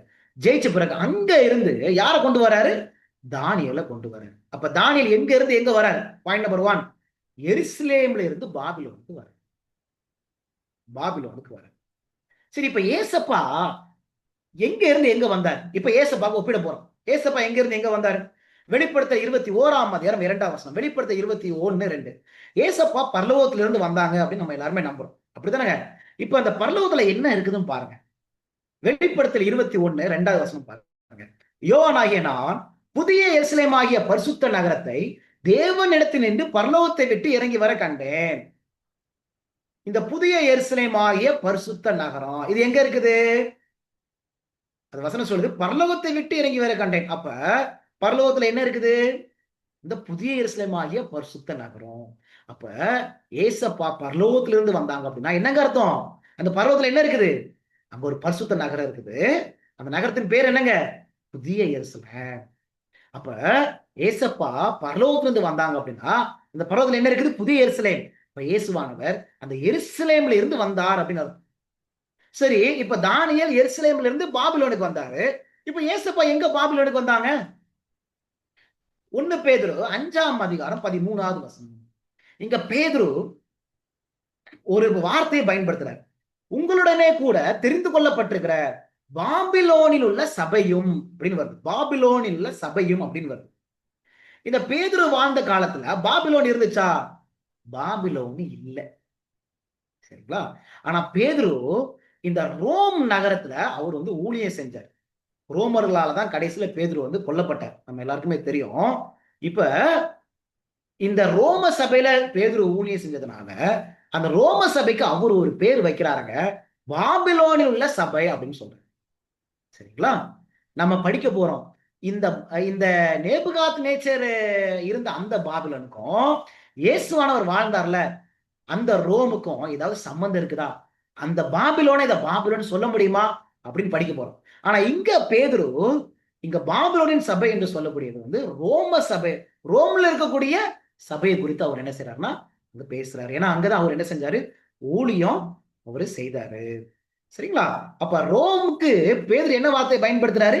பாபிலோன் அப்படின்னு பயன்படுத்துறாரு. ஏன்னா பேதுரு அந்த சமயத்துல வாழும்போது இந்த நேபுகாத்நேச்சருடைய பாபிலோன் கிடையாது. சரிங்களா? அப்ப அந்த சமயத்துல ரோம் மத்தியில ஊழியம் செய்யறாங்க. ஆனா பாபிலோன் என்ற வார்த்தையை பயன்படுத்துறாரு. ஏன் இதை பயன்படுத்துறாரு என்பதை நம்ம பின்னாடி தானியேல் 7ஆம் அதிகாரம் படிக்கும் போது நம்ம அதை என்ன செய்வோம்? நம்ம படிப்போம். அப்ப ரோமுக்கு இன்னொரு பேர் என்ன பேர் போடுறாரு? பாபிலோன் போடுறாரு. கிடைச்சிருச்சா? அப்ப ஏசப்பா இந்த உலகத்துல வந்து பிறக்கும் போது யார் ஆளுகை செஞ்சுட்டு இருந்தா? ரோமர்கள் ஆளுகை செஞ்சுட்டு இருந்தாங்க. அதனாலதான் பவுல் ரோமர் அப்படின்னு ஒரு புஸ்தகமே எழுதி வச்சிருக்கிறார். ரோமர் அப்படின்னு ஒரு புஸ்தகமே இருக்கு. சரிங்களா? அப்ப எப்படி தானியேல் எருசலேம்ல இருந்து பாபிலோனுக்கு கொண்டு போகப்பட்டாரோ அதே போல இயேசுவானவரும் அந்த புதிய எருசலேம்ல இருந்து, அந்த பரலோகத்துல இருந்து எங்க வந்தாருங்க? அவரு பாபிலோன், அந்த ரோமுக்கு அவர் வந்தாரு அப்படின்னு நம்ம பார்க்கிறோம். இது ஃபர்ஸ்ட் சிமிலாரிட்டி, முதல் ஒற்றுமை. அடுத்தது பார்க்கலாம். ரெண்டாவது தானியேல் 1ஆம் அதிகாரம் 6வது வசனம் எழுதி வச்சுக்கணும். தானியேல் 1:6 அவர்களுக்குள் யூதா புத்திரராகிய தானியேல். தானியேல் யாருன்னு சொல்லுது இந்த வசனம்? யூதா புத்திரர், யூதா புத்திரர் அப்படின்னு வார்த்தை வருது. அப்படிதானங்க, யூதா புத்திரர். இப்ப இயேசு கிறிஸ்து யாருடைய வம்சங்க? இயேசு கிறிஸ்து மத்தேயு 1ஆம் அதிகாரம் 1வது வசனம் 2வது வசனம். Matthew chapter 1 verses 1 and 2. ஆபிரகாமின் குமாரனாகிய தாவீதின் குமாரனான இயேசு கிறிஸ்துவனுடைய வம்ச வரலாறு. ஆபிரகாம் ஈசாக்கை பெற்றான், ஈசாக்கு யாக்கோபை பெற்றான், யாக்கோபு யூதாவையும் அவன் சகோதரரையும் பெற்றான். கிடைச்சிச்சுங்களா? அப்ப யாருடைய வம்சத்துல ஏசப்பாங்க வராரு? யூதாவுடைய வம்சம். அங்க தானியேல் யாரா? அவன் யூதா புத்திரர். இயேசு கிறிஸ்து யாரு? யூதா வம்சத்துல வராரு. அப்ப 2 இடத்துலயும் யூதா யூதா என்ற ஒரு காரியம் வருதுங்களா? வெளிப்படுத்தல 5:5 பாருங்களேன். வெளிப்படுத்தல 5:5 இயேசு கிறிஸ்துவை குறித்து பேசும்போது, அப்பொழுது மூப்பரில் ஒருவன் என்னை நோக்கி, நீ அழ வேண்டாம், இதோ யூதா கோத்திரத்து சிங்கம். என்ன வார்த்தை வருது? யூதா கோத்திரத்து சிங்கம் அப்படின்னு வார்த்தை வருது. பாத்தீங்களா? அப்ப தானியேல் யாரு? யூதா புத்திர. இயேசுவானவர் யாரு? யூத வம்சத்தில் பிறந்தவர், யூதா கோத்திரத்து சிங்கம். அப்ப 2 இடத்துல யூதா என்ற வார்த்தை வரத பார்க்க முடியும். கூட இருக்கீங்களா? இந்த தானியேல் 1ஆம் அதிகாரம் இயேசு கிறிஸ்துவை குறித்து பேசுதா? பாருங்க. மூன்றாவது பாயிண்ட், உடல், மன, சமூக, ஆன்மீக. இங்கிலீஷ்ல physical, mental, social, spiritual. Physical, mental, social, spiritual. உடல் ரீதியாகவும், மன ரீதியாகவும், சமூக ரீதியாகவும், ஆன்மீக ரீதி. இந்த 4 காரியமும் தானியேல்கிட்ட இருந்துச்சு, இயேசுவானவர்கிட்ட இருந்துச்சு. பார்க்கலாமா? எங்க பார்க்கலாம்? இப்ப தானியேல் 1ஆம் அதிகாரம் 3வது வசனம் பாருங்க. தானியேல் 1ஆம் அதிகாரம் 3ஆம் வசனத்துல, அப்பொழுது இஸ்ரவேல் புத்திரருக்குள்ளே ராஜ குலத்தார்களிலும் துறை மக்களிலும் யாதொரு மாசும் இல்லாதவர்களும் அழகானவர்களும். இது என்ன, எதை குறித்து பேசுது? யாதொரு மாசும் இல்ல, அழகு. இது எதை குறித்து பேசுது? உடல். கிடைச்சிருச்சுங்களா? யாதொரு மாசும் இல்லாதவர்கள், அழகானவர்கள். எதை குறித்து பேசுது? உடல், சரீரத்தை குறித்து பேசுது, பிசிக்கல். இப்ப சகல ஞானத்திலும் தேறினவர்களும், அறிவில் சிறந்தவர்களும், கல்வியில் நிபுணரும். இது எதை குறித்து பேசுது? மனம், மென்டல், மன ரீதியை குறித்து பேசுது. மன ரீதி, மென்டல் குறித்து பேசுது. மென்டல். சரிங்களா? 3வது, ராஜாவின் அரண்மனையிலே சேவிக்க திறமையுள்ளவர்களுமாகிய சில வாலிபர்கள். ராஜாவின் அரண்மனையிலே சேவிக்க திறமையுள்ளவர்கள். இது எதை குறித்து பேசுது? சமூகம், சோசியல். உங்களுக்கு புரியுதுங்களா? சோசியல், சமூக ரீதியில, சமூக ரீதியை குறித்து அங்க பேசுது. சரிங்களா? அடுத்தது என்னது? ஆன்மீக ரீதியில. 8வது வசனம், தானியேல் 1ஆம் அதிகாரத்துல 8வது வசனத்துல ஆன்மீக ரீதியில எப்படி இருந்தாங்க? ஆவிக்குரிய ரீதியத்துல எப்படி இருந்தாங்க? ஆவிக்குரிய காரியத்துல தானியேல் ராஜாவின் போஜனத்தினாலும் அவர் பானம் பண்ணும் திராட்சரசத்தினாலும் தன்னை தீட்டுப்படுத்தலாகாது என்று தன் இருதயத்தில் தீர்மானம் பண்ணிக்கொண்டு தன்னை தீட்டுப்படுத்தாதபடி இருதயத்துல தீர்மானம் பண்றாரு. தீட்டுப்படுத்திடக்கூடாதுன்னு ஒரு தீர்மானம் பண்றாரு. அப்ப ஆவிக்குரிய காரியத்திலையும் தானியேல், அனனியா, அஷரியல், மிஷாவேல் சிறந்து விளங்கினாங்களே இல்லையா? இந்த 4 காரியம், பிசிக்கல், மென்டல், சோசியல், ஸ்பிரிச்சுவல். உடல் ரீதியான காரியத்திலையும், மன ரீதியான காரியத்திலையும், சமூக ரீதியான காரியத்திலையும், ஆவிக்குரிய ரீதியான காரியத்திலையும் அவங்க சிறந்து விளங்குறாங்க. இப்ப இயேசுவானவர் எப்படி இருந்தார்? இப்ப இயேசுவானவர் கொஞ்சம் ஒப்பிடுவோம். லூக்கா 25ஆம் அதிகாரம் 52வது வசனம். லூக்கா 25:52 இயேசுவானவர் ஞானத்திலும் வளர்த்தியிலும் தேவ கிருபையிலும் மனுஷர் தயவிலும் அதிகமாய் விருத்தி அடைந்தார். பாத்தீங்களா? ஞானம், ஞானம் எது குறித்துங்க பேசுது? மென்டல். ஞானம் என்பது அறிவு குறித்து பேசுது, மனரீதி. சரிங்களா? வளர்த்தி என்பது சரீரம், பிசிக்கலை குறித்து பேசுது. தேவ கிருபை அது எதை குறித்து பேசுது? தேவ கிருபை என்பது ஆவிக்குரிய, ஸ்பிரிச்சுவல், ஆவிக்குரிய ஆன்மீக காரியத்தை குறித்து பேசுது. மனுஷ தயவு எதை குறித்து பேசுது? சோசியல், சமூக ரீதியான காரியம், சோசியலை குறித்து என்ன செய்கிறது? அது பேசுது. கிடைச்சிருச்சா? அப்ப தானியேல் எப்படி அந்த உடல் ரீதியிலையும், மன ரீதியிலையும், சமூக ரீதியிலையும், ஆவிக்குரிய ஆன்மீக ரீதியிலையும் சிறந்து விளங்கினாங்களோ? சரிங்களா? இங்க இயேசுவானவர் அப்படி என்ன செஞ்சாங்க? சிறந்து விளங்கினாங்க. இயேசுவை போல அவங்க காணப்பட்டாங்க. புரியுதுங்களா? கிடைச்சிச்சா? அந்த ஒற்றுமை உங்களுக்கு புரியுதுங்களா? சரி, நாலாவது பாயிண்ட். Temptation over appetite. உணவு சம்பந்தமான சோதனை. இப்ப தானியேல் உணவு சம்பந்தமான சோதனையில சிக்கினாரா இல்லையா? இப்ப தானியேல் பாபிலோனுக்கு போன உடனே அவர் எந்த சோதனை வருது? உணவு ரீதியான காரியத்துல சோதிக்கப்படுறார். அப்படிதானே? தானியேல் 1:5 ராஜா தான் உண்ணும் போஜனத்திலையும் தான் குடிக்கும் திராட்சை ரசத்திலையும் தினம் ஒரு பங்கை அவர்களுக்கு நியமித்து அப்படின்னு சொல்லப்படுது. 8வது வசனத்துல அவர் நியமிக்கிறார். என்னது? அவர் உண்ணும் போஜனத்திலையும் குடிக்கும் திராட்சை ரசத்தையும். ஆனா அது எப்படிப்பட்டது? தானியேல் ராஜாவின் போஜனத்தினாலும் அவர் பானம் பண்ணும் திராட்சை ரசத்தினாலும் தன்னை தீட்டுப்படுத்தலாகாது என்று. அப்ப ராஜா கொடுத்த உணவு எப்படிப்பட்டதுங்க? தீட்டுப்படுத்தக்கூடிய ஒரு உணவு. அப்ப இந்த ஒரு உணவு சம்பந்தமான விஷயத்துல தானியேலுக்கு ஒரு சோதனை வருதா இல்லையா? அவர் பாபிலோனுக்கு போன உடனே முதலா எதுல சோதனை வருதுங்க? உணவு சம்பந்தமான காரியத்துல ஒரு சோதனை வரதை பார்க்க முடியும். இயேசுவானவரும் இந்த உணவு சம்பந்தமான காரியத்துல சோதிக்கப்பட்டாரா இல்லையா? மத்தேயு 4ஆம் அதிகாரத்துல 1வது வசனம், 2வது வசனம், 3வது வசனம். மத்தேயு 4, 1, 2, 3. அப்பொழுது இயேசு பிசாசினால் சோதிக்கப்படுவதற்கு ஆவியானவராலே வனாந்தரத்துக்கு கொண்டு போகப்பட்டார். அவர் இரவும் பகலும் 40 நாள் உபவாசமாக இருந்த பின்பு அவருக்கு பசி உண்டாயிற்று. அப்பொழுது சோதனைக்காரன் அவரிடத்தில் வந்து, நீர் தேவனுடைய குமாரனே ஆனால் இந்த கல்லுகள் அப்பங்களாகும்படி சொல்லும். வந்துருச்சா? எதுல இவர் சோதிக்கப்பட்டாரு? உணவு சம்பந்தமான காரியத்துல சோதிக்கப்பட்டாங்களா இல்லையா? மத்தேயு 4, 1, 2, 3. அப்ப தானியேல் உணவு சம்பந்தமான காரியத்துல பாபிலோனுக்கு போன உடனே சோதிக்கப்படுறாரு. ஏசப்பாவும் தன்னுடைய ஊழியத்தை ஆரம்பிக்கிறதுக்கு முன்னாடி முதல்ல அவருக்கு சோதனை எதுல வந்துச்சு? உணவுக்கு அடுத்த காரியத்துல என்ன செஞ்சிச்சு வந்ததாக நம்ம என்ன செய்யறோம் பார்க்கிறோம். ஒற்றுமைகள் இருக்குதா? ஒற்றுமைகள் இருக்குது. தானியேல் 1ஆம் அதிகாரம் 8வது வசனத்துல இங்க தானியேல் எப்படி ஜெயிக்கிறாரு? இவர் எப்படி ஜெயிக்கிறார் பாருங்க. வேத வசனத்தினால வெற்றி பெறுதல். வேத வசனத்தை கொண்டு ஜெயிக்கிறார். எப்படி பாருங்களேன். இப்ப ராஜாவின் போஜனம், அந்த போஜனம் தீட்டுப்படுத்தணும் எப்படி அவருக்கு தெரிஞ்சிச்சு? அது அவரை டிஃபைல் பண்ணும், தீட்டுப்படுத்தணும் எப்படி அவருக்கு தெரிஞ்சிச்சு? ஏன் தானியேல் அந்த உணவை ஏற்றுக்கொள்ளல? தானியேல் 1:8 பாருங்க.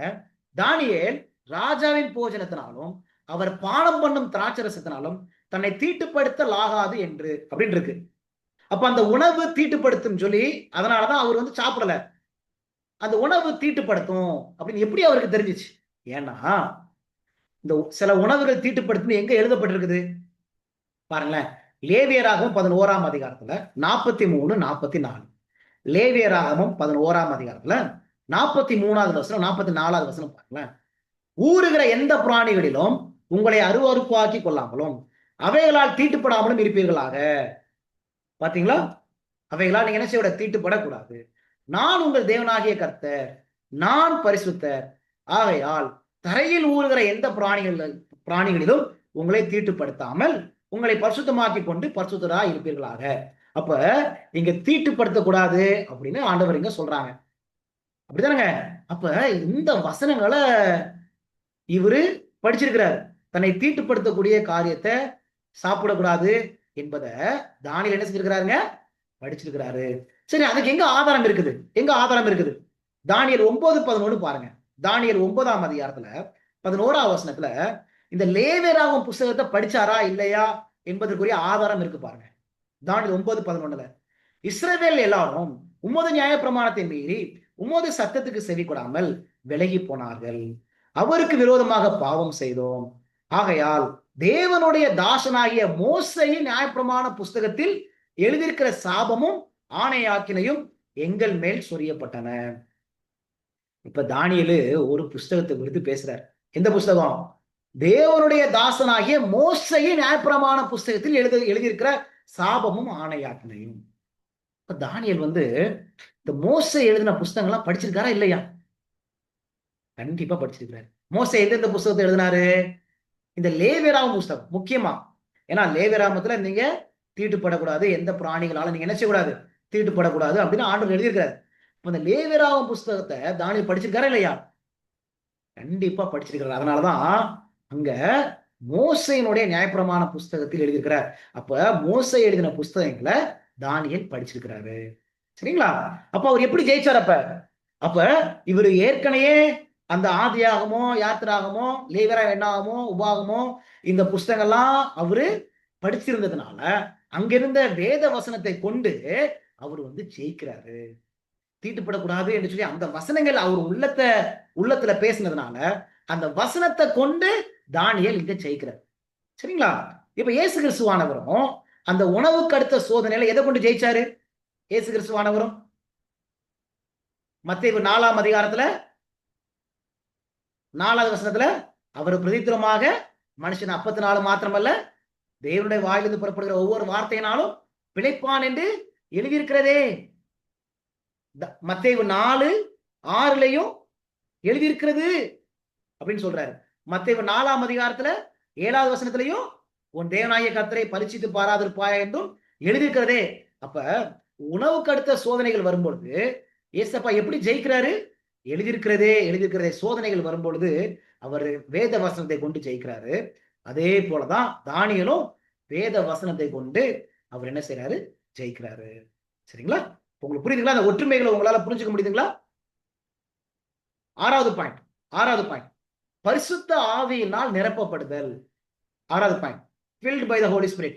பரிசுத்த ஆவியினால் நிரப்பப்படுதல்.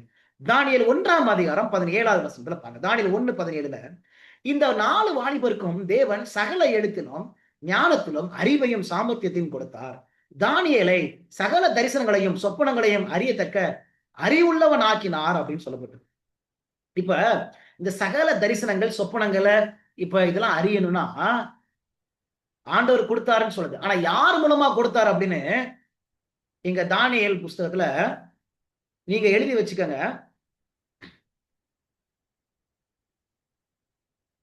5ஆம் அதிகாரம், நான் அந்த அதிகாரத்தை அங்க போடல. தானியேல் புஸ்தகத்துல நான் அதை பாக்குறேன். நானு 5ஆம் அதிகாரத்துல 12வது வசனம். சரிங்களா? 5வது அதிகாரத்துல 12வது வசனம். தானியேல் 5:12 இப்ப அந்த தேவன் கொடுத்தாங்க. ஆனா யார் வழியாய் கொடுத்தார் அப்படின்னு சொல்லி 12வது வசனம் சொல்லப்பட்டிருக்கு பாருங்களேன். ராஜாவினால் பெல்தேசார் என்னும் பெயரிடப்பட்ட அந்த தானியேலுக்குள் சொப்பனங்களை வியார்த்தி பண்ணுகிறதும் புதை பொருள்களை வெளிப்படுத்துகிறதும் கருகலானவைகளை தெரிவிக்கிறதுமான அறிவும் புத்தியும் விசேஷ ஆவியும் உண்டென்று காணப்பட்டது அப்படின்னு சொல்லப்படும். சரிங்களா? அப்ப அந்த சொப்பனங்களை வியார்த்தி பண்ணுகிறது, புதை பொருளை வெளிப்படுத்துறது, கருகலானவைகளை தெளிவிக்கிறது அறிவு புத்தி யார் கொடுத்தாங்களா? விசேஷமான ஆவி. அப்ப பரிசுத்த ஆவியான ஒரு வழியாக தான் இந்த சகல தரிசனங்களையும் சொப்பனங்களையும் அறியத்தக்க ஒரு அறிவுள்ளவனாக தேவன் என்ன செஞ்சாங்க? மாற்றினாங்க. சரிங்களா? இப்ப அப்படின்னா என்ன அர்த்தம்? தானியேல் பரிசுத்த ஆவியினால நிரப்பப்பட்டிருந்தாரு அப்படின்னு தானியேல் 1ஆம் அதிகாரத்துல இருந்தே நம்ம என்ன செய்ய முடியும்? நம்ம பார்க்க முடியும். இப்ப இயேசுவானவரும் அந்த சோதனை காலம் முடிஞ்ச பின்பு பரிசுத்த ஆவியினால் நிரப்பப்பட்டாரா? லூக்கா 4ஆம் அதிகாரத்துல 13வது வசனம். லூக்கா 4:13 பிசாசனவன் சோதனை எல்லாம் முடிந்த பின்பு சில காலம் அவரை விட்டு விலகி போனான். பின்பு இயேசு ஆவியானவருடைய பலத்தினாலே. அப்ப ஆவியானவர் நிரப்பப்பட்டாரா? எப்படி தானியேல் அந்த சோதனையை ஜெயிச்ச பிறகு பரிசுத்த ஆவியினால நிரப்பப்பட்டாரோ அதே போல இயேசுவானவரும் என்ன செஞ்சாங்க? சோதனை காலம் முடிஞ்ச பின்பு அவர் சோதனையை ஜெயிச்ச பிறகு பரிசுத்த ஆவியினால நிரப்பப்படுறத நம்ம பார்க்க முடியும். சரிங்களா? அப்ப இங்க அந்த ஒற்றுமைகள் 2 பேருமே பரிசுத்த ஆவியினால நிரப்பப்பட்டதை நினைச்சு முடியும் பார்க்க முடியும். 7வது பாயிண்ட் தானியேல் 1:8 8வது வசனம் பாருங்க. தானியேல் 1:8 வசனத்துல தானியேல் ராஜாவின் போஜனத்தினாலும் அவர் பானம் பண்ணும் திராட்சரசத்தினாலும் தன்னை தீட்டுப்படுத்தலாகாது என்று தன் இருதயத்தில் தீர்மானம் பண்ணிக்கொண்டு எதை மறுத்தாரு? அந்த தீட்டுப்படுத்தக்கூடிய அந்த திராட்சரசத்தை மறுத்தார். இப்படிதானே தானியேல் இந்த திராட்சரசத்தை மறுத்த காரியத்தை பார்க்க முடியுமா? மார்க் 15ஆம் அதிகாரம் 23வது வசனம். மார்க் 15ஆம் அதிகாரத்துல 23வது வசனத்துல பாருங்களேன். வெள்ளை போலம் கலந்த திராட்சரசத்தை அவருக்கு குடிக்க கொடுத்தார்கள், அவர் அதை ஏற்றுக்கொள்ளவில்லை. கிடைச்சிருச்சுங்களா? அப்ப அங்கேயும் திராட்சரசத்தை மறுத்தல் என்ற ஒரு காரியம் இருக்குது. இயேசு கிறிஸ்துடைய வாழ்க்கையிலையும் இங்க வெள்ளை போலம் கலந்த திராட்சரசத்தை கொடுக்குறாங்க. அது நிச்சயமா அவருடைய அந்த மனதை பாதிக்கக்கூடிய ஒரு திராட்சரசமா இருந்திருக்கும்.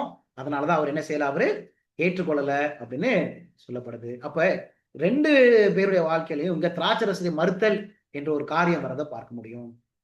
8வது பாயிண்ட், தன்னை தீட்டுப்படுத்தவில்லை. தன்னை தீட்டுப்படுத்தவில்லை. தானியேல் 1ஆம் அதிகாரத்துல 8வது வசனத்துல, தானியேல் 1ஆம் அதிகாரம் 8ஆம் வசனத்துல, தானியேல் ராஜாவின் போஜனத்தினாலும் அவர் பானம் பண்ணும் திராட்சரசத்தினாலும் தன்னை தீட்டுப்படுத்தலாகாது என்று தன் இருதயத்தில் தீர்மானம் பண்ணிக்கொண்டு தன்னை தீட்டுப்படுத்தாதபடி. அப்ப தானியேல் என்ன செய்யல, தன்னை தீட்டுப்படுத்தல. ஏசப்பா தீட்டுப்படுத்தினாரா? தன்னை அவர் தீட்டுப்படுத்தினாரா? இங்க நம்ம பார்க்கலாம். மத்தேயு 15ஆம் அதிகாரத்துல 18, 19, 20. மத்தேயு 15வது அதிகாரத்துல 18, 19, 20 வசனத்துல பாருங்களேன். வாயிலிருந்து புறப்படுகிறவைகள் இருதயத்திலிருந்து புறப்பட்டு வரும், அவைகளே மனுஷனை தீட்டுப்படுத்தும். எப்படி எனில், இருதயத்திலிருந்து பொல்லாத சிந்தனைகளும் கொலைபாதகங்களும் விபச்சாரங்களும் வேசித்தனங்களும் களவுகளும் பொய்சாட்சிகளும் தூஷணங்களும் புறப்பட்டு வரும், இவைகளே மனுஷனை தீட்டுப்படுத்தும். இங்க எது தீட்டுப்படுத்தும் சொல்றாரு? பொல்லாத சிந்தனை, கொலைபாதகங்கள், விபச்சாரங்கள், வேசித்தனங்கள், களவுகள், பொய்சாட்சிகள், தூஷணம். இது மனுஷனை தீட்டுப்படுத்தும். அங்க தானியேல் புத்தகத்துல திராட்சரசம் தீட்டுப்படுத்துறது குறித்து பேசுது. நீங்க மத்தேயு 15ல இந்த பொல்லாத சிந்தனை, கொலைபாதகம், விபச்சாரம், வேசித்தனம், களவுகள் இதெல்லாம் தீட்டுப்படுத்தும்னு சொல்லுது. சரிங்களா? அப்ப ஏசப்பா தன்னை தீட்டுப்படுத்தி கொண்டாங்களா இந்த காரியத்தை கொண்டு? இந்த பொல்லாத சிந்தனை, கொலைபாதகம், விபச்சாரம் இதுதான் தீட்டுப்படுத்தும்.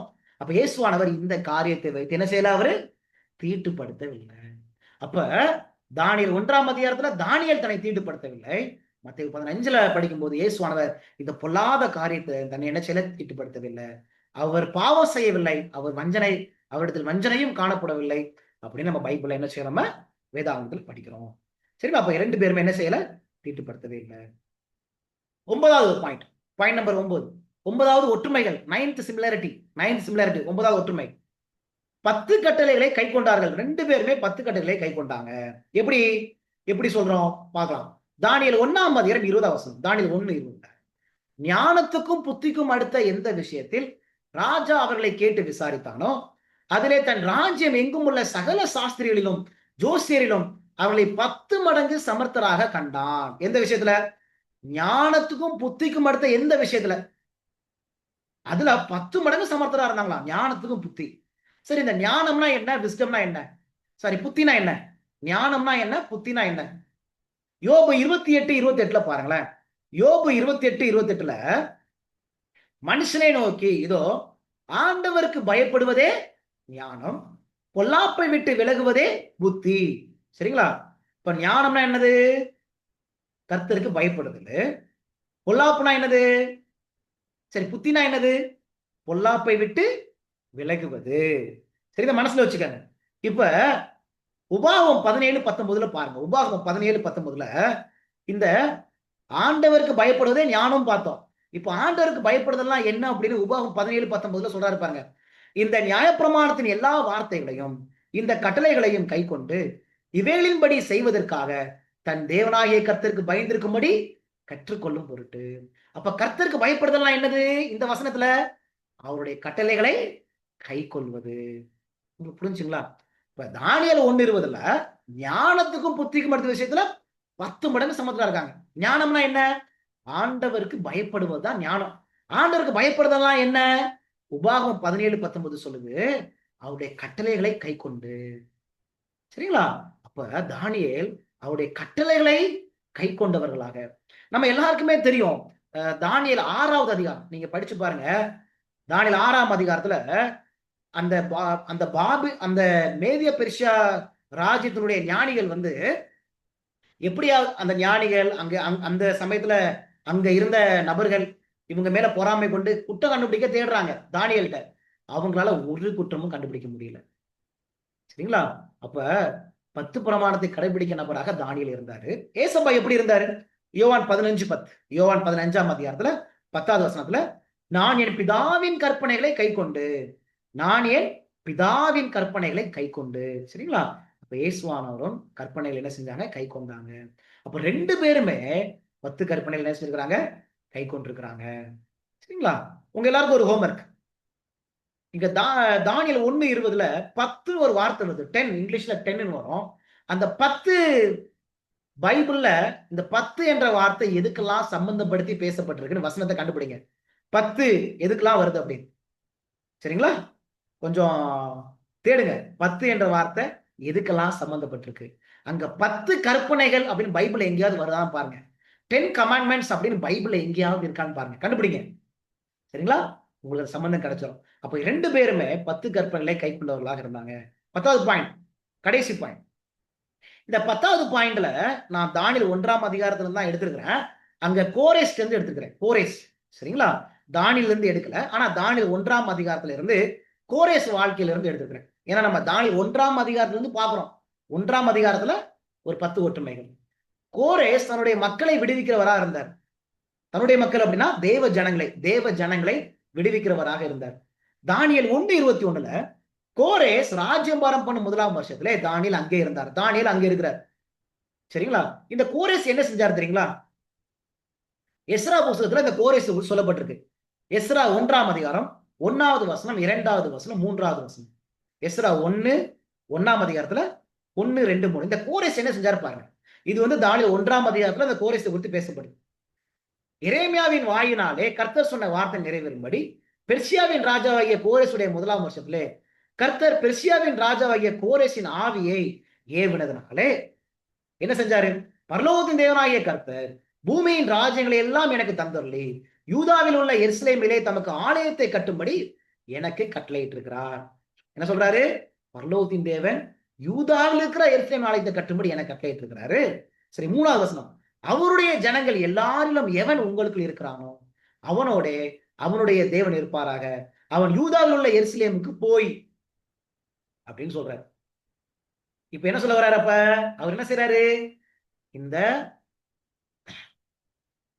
மேதிய பெர்சியா அந்த ராஜ்யத்துல யாரெல்லாம் அடிமையா இருக்கிறாங்களோ அவங்க இப்ப என்ன செய்யலாம்? ஒரு விடுதலை கொடுக்கிறாரு. நீங்க இப்ப புறப்பட்டு எங்க போங்க? எருசலேமுக்கு போய் இங்க ஆலயத்தை கட்டுங்க அப்படின்னு சொல்லிட்டு ஒரு சுதந்திரத்தை, ஒரு விடுதலையை கொடுக்கக்கூடிய காரியத்தை நம்ம பார்க்க முடியும். இருக்குதுங்களா? சரிங்களா? அப்ப கோரேஸ் என்ன செய்வார் அப்படின்னா, இந்த அடிமைப்பட்டிருக்கக்கூடிய இந்த யூத ஜனங்களை எருசலேமுக்கு நீங்க போங்க, ஆலயத்தை கட்டுங்க அப்படின்னு ஒரு சுதந்திரத்தை கொடுப்பாரு, ஒரு விடுதலையை அவர் என்ன செய்வார்? கொடுப்பாரு. இது தானியேல் 1ஆம் அதிகாரத்துல இந்த கோரேசை குறித்து சொல்லப்பட்டிருக்குது. இப்ப இதுவே இயேசுவின் காலத்துல நடந்துச்சா இல்லையா? லூக்கா 4ஆம் அதிகாரத்துல 18வது வசனத்துல கர்த்தருடைய ஆவியானவர் என்மேல் இருக்கிறார், தரித்திரருக்கு சுவிசேஷத்தை பிரசங்கிக்கும்படி என்னை அபிஷேகம் பண்ணினார், இருதயம் நறுங்குண்டவர்களை குணமாக்கவும் சிறைப்பட்டவர்களுக்கு விடுதலையும். பாத்தீங்களா? அங்க யூத ஜனங்கள் அங்க அடிமையா இருக்கிறாங்க. அவங்கள ஆண்டவர் என்ன செய்யறாரு? கோரேஸ் மூலமா விடுவிக்கிறாரு. இங்க இயேசுவானவர் சிறைப்பட்டவர்களை விடுதலையாக்குவதற்காக நொறுங்குண்டவர்களை, குருடருக்கு பார்வையை பிரசித்தப்படுத்தவும் நொறுங்குண்டவர்களை விடுதலையாக்கவும். சரிங்களா? இப்ப ஏசப்பாவும் நொறுங்குண்டவர்களை விடுதலையாக்கக்கூடியவராக இருந்தாரு. உங்களுக்கு புரியுதுங்களா? இப்ப தானியேல் 1ஆம் அதிகாரம் இயேசுவின் வாழ்க்கையை குறித்து பேசுதா? இயேசுவின் வாழ்க்கை குறித்து பேசுதா? தானியேல் 1ஆம் அதிகாரம் முதல் பாயிண்ட் என்ன படிச்சோம்? எருசலேம்ல இருந்து பாபிலோன். அங்க தானியேல் வர்றாங்க, ஏசப்பாவும் எருசலேம்ல இருந்து வர்றாங்க. 2வது பாயிண்ட், யூதா புத்திரராகிய தானியேல். இங்க இயேசுவானவர் யூத கோத்திரத்தின் பிறந்தாரு. அவர் யூத கோத்திரத்து சிங்கம் என்று சொல்லப்படுது. 3வது பாயிண்ட், உடல் ரீதியாக, மன ரீதியாக, சமூக ரீதியாக, ஆவிக்குரிய ரீதியாக 2 பேருமே என்ன செஞ்சாங்க? 2 பேருமே அவங்க வளர்ந்தாங்க என்று சொல்லி நம்ம பார்க்கிறோம். 4வது, 2 பேருமே உணவு சம்பந்தமான சோதனையில அவங்களுக்கு வந்துச்சு. 5வது, அந்த உணவு சம்பந்தமான சோதனை 2 பேருமே வேத வசனத்தை கொண்டு அவங்க ஜெயிச்சாங்க. நம்ம வேத வசனத்தை படிக்கிறோமா? மனப்பாடம் பண்றோமா? 6வது பாயிண்ட், 2 பேருமே பரிசுத்த ஆவியினால நிரப்பப்பட்டாங்க. 7வது பாயிண்ட், 2 பேருமே திராட்சரசத்தை மறுத்தாங்க. 8வது பாயிண்ட், 2 பேருமே தன்னை தீட்டுப்படுத்தவில்லை.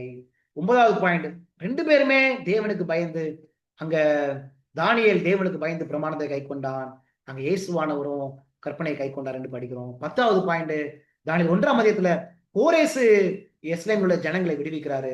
இங்க இயேசுவானவர் சிறைப்பட்டவர்களை என்ன செய்யறாரு? விடுதலை செய்கிறாரு அப்படின்னு பாக்குறோம். சரிங்களா? இங்க ஒரு அழகான பாடம் வருது பாருங்களேன். இன்னும் ஒரு பாடம், அங்க தானியேல் 1ஆம் அதிகாரம் அப்படியே ஏசப்பாவை காண்பிக்குது. அப்படிதானங்க? தானியேலை பார்த்தா அங்க யாரை பார்த்துடலாம்? ஏசப்பாவை பார்த்துடலாம். தானியேலை பார்த்தா யாரை பார்த்துடலாம்? ஏசப்பாவை பார்த்துடலாம். இன்னைக்கு நம்மள யாராவது பார்க்கும்போது ஏசப்பாவை பார்க்கறாங்களா? அங்க ஏசப்பாவுடைய ஏதோ ஒரு குணம், இத ஏசப்பா இந்த உலகத்துல வாழும்போது அவரிடத்துல காணப்பட்ட ஏதோ ஒரு காரியம் நம்மகிட்ட காணப்படுதா? நம்மளும் தீட்டானதை வெறுக்கிறோமா? நம்மளும் உணவுக்கு அடுத்த சோதனையை ஜெயிக்கிறோமா? இயேசுவை கொண்டு, அந்த வசனத்தை கொண்டு நம்மளும் ஜெயிக்கிறோமா? கொஞ்சம் யோசிச்சு பாருங்க. இப்ப தானியேல் புஸ்தகம் ஏதோ வேற தானியேலை படம் பிடிச்சு காட்டக்கூடிய புஸ்தகம் இல்லைங்க. இந்த தானியேல் புஸ்தகம் இயேசுவை அப்படியே படம் பிடிச்சு காட்டக்கூடிய புஸ்தகங்க. நீ தானியேலை பாரு. தானியேல் வழியா நீ என்ன பார்க்கலாம்ப்பா? உங்களுக்கு புரியுதுங்களா? இன்னைக்கு ஜனங்கள் இன்னைக்கு நம்மளை பார்க்கும்போது இயேசுவை பார்க்கறாங்களா? இயேசுனுடைய ஏதோ ஒரு வாழ்க்கைய நம்மள இன்னைக்கு பார்க்கறாங்களா? இல்ல வெறும் இப்ப நம்மள மாத்திரம் தான் பார்த்துட்டு இருக்காங்களா? நான் தானியேல் புஸ்தகத்தை பார்த்தா இயேசுவை பார்க்க முடியுங்க. நான் இப்ப உங்களுக்கு தானியேல் 1ஆம் அதிகாரத்தை மாத்திரம் நம்ம பார்த்தோம். உங்க எல்லாருக்கும் ஒரு ஹோம்வொர்க். தானியேல் 6ஆம் அதிகாரத்தை படிங்க. தானியேல் 6ஆம் அதிகாரம். இந்த தானியேல் 6ஆம் அதிகாரத்துல ஒரு 10 கருத்து எடுங்க. தானியேல் 6ஆம் அதிகாரத்துல காணப்பட்ட 10 பாயிண்ட்ஸ், ஒரு 10 கருத்து இயேசுனுடைய வாழ்க்கைக்கு அப்படியே சம்பந்தம் இருக்குங்க. நீங்க ஜெபத்தோடி படிச்சு பாருங்க, கண்டுபிடிச்சிடலாம். தானியேல் 6ஆம் அதிகாரத்துல இயேசுவை குறித்து ஒரு 10 காரியம் வருதுங்க. தானியேல் எப்படியெல்லாம் சில காரியத்தை சந்திச்சாரோ அதே மாதிரி இங்க ஏசப்பாவும் சந்திப்பார். தானியேல் 6ஆம் அதிகாரம் ஹோம்வொர்க் எழுதிக்கங்க. சரிங்களா? கடைசி பாயிண்ட். கடைசி கால மக்கள், எண்ட் டைம் பீப்புள், கடைசி கால ஜனம். இங்க கடைசி கால ஜனம் இருப்பாங்க. இந்த கடைசி கால ஜனம் அவங்க பாபிலோன் இருந்த காலத்துல வாழ்வாங்களா? எப்படி தானியேல் வாழ்ந்தாங்களோ அதே போல பாபிலோன் காலத்துல இங்க இருப்பாங்களா? இருப்பாங்க. ஒரு 5 பாயிண்ட் இங்க பாருங்களேன். நம்ம இப்ப ஒரு 10 ஒற்றுமைகள் பார்த்தோம்ல. கடைசி கால ஜனம் அவங்களும் இவங்கள்ட்ட இந்த ஒற்றுமைகள் காணப்படுமான்னு பாருங்க. வெளிப்படுத்தல் 17:5 வெளிப்படுத்தல் புத்தகத்துல பாருங்க. மேலும் ரகசியம் மகா பாபிலோன் வேசிகளுக்கும் பூமியில் உள்ள அருவருப்புக்கும் தாய் என்னும் நாமம் அவள் நெற்றியில் எழுதியிருந்தது. அப்ப கடைசி காலத்துல ஒரு பாபிலோன் இருக்குமா? கண்டிப்பா இருக்கும். கடைசி காலத்துல ஒரு பாபிலோன் கண்டிப்பா இருக்கும். அதான் வெளிப்படுத்தல் 17:5 சொல்லுது, மகா பாபிலோன். அப்போ ஒரு பாபிலோன் இருக்கும். சரி, அங்க கடைசி காலத்திலையும் ஒரு யூதா கோத்திரத்தினுடைய புத்திரர்கள் இருப்பாங்களா? வெளிப்படுத்தல் 7ஆம் அதிகாரத்துல 5வது வசனம் பாருங்க. வெளிப்படுத்தல் 7ஆம் அதிகாரத்துல 5வது வசனத்துல யூதா கோத்திரத்தில் முத்திரை போடப்பட்டவர்கள். அப்படின்னா யூதா கோத்திரத்தினுடைய பிள்ளைங்க இருப்பாங்களா? அங்க யூத புத்திரர்கள் இருப்பாங்களா? கண்டிப்பா கடைசி காலத்துல இருப்பாங்க.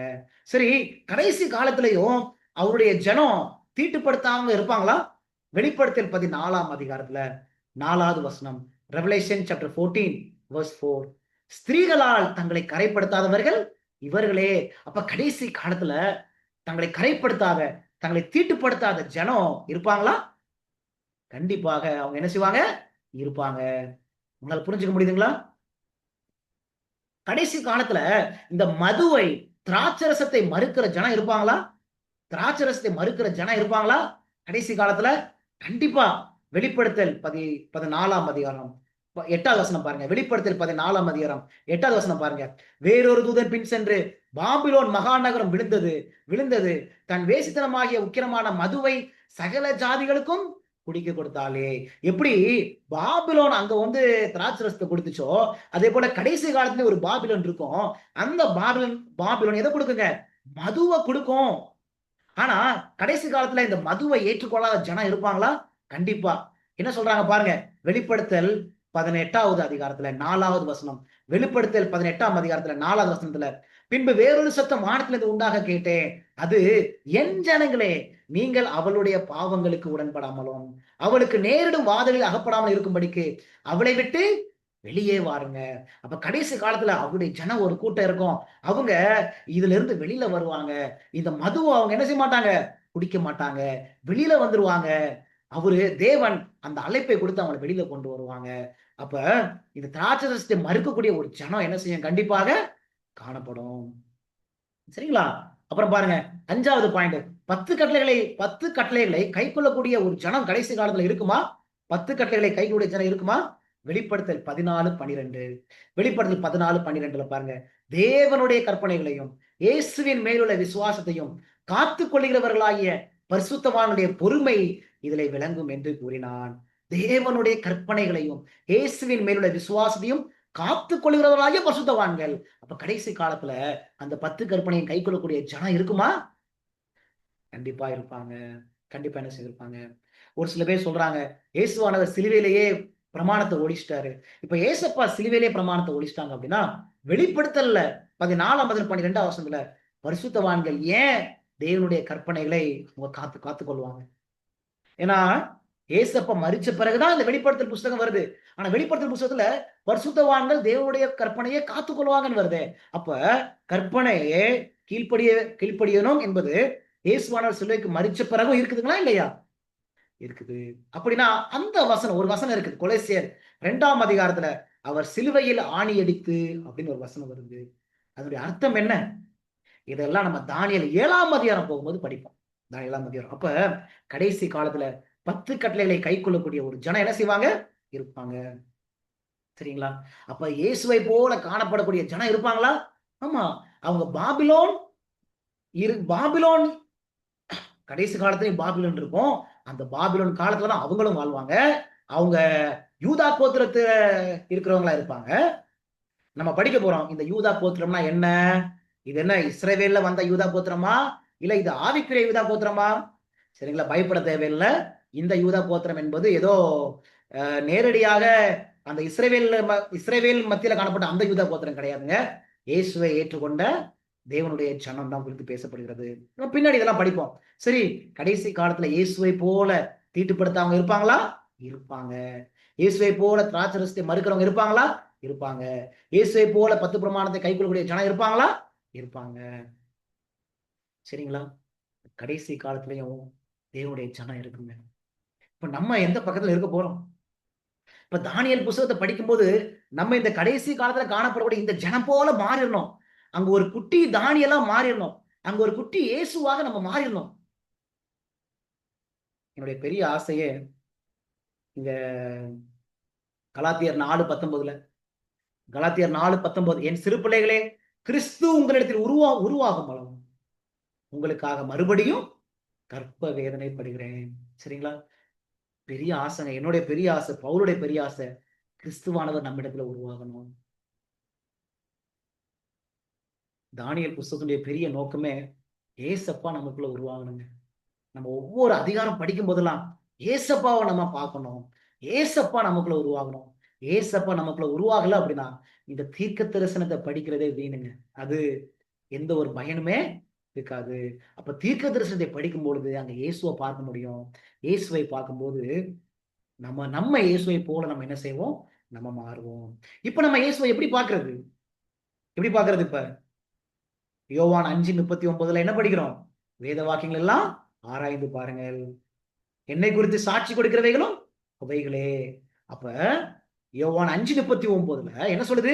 வேத வாக்கியங்களை ஆராய்ஞ்சு பாருங்க, அது என்னை குறித்து சாட்சி கொடுக்குது. அப்ப இயேசுவை நான் எப்படி பார்க்கிறது? ஒவ்வொரு நாளும் நான் வேத வசனத்தை படிக்கும்போது ஏசப்பாவை நான் பார்க்கணும், அவருடைய குணத்தை பார்க்கணும், அவர் எப்படிப்பட்டவர்னு பார்க்கணும், அவர் யாருன்னு பார்க்கணும். அப்படி நான் அவரை பார்க்க நான் ஒரு அவரை போல நான் என்ன செஞ்சிருவேன்?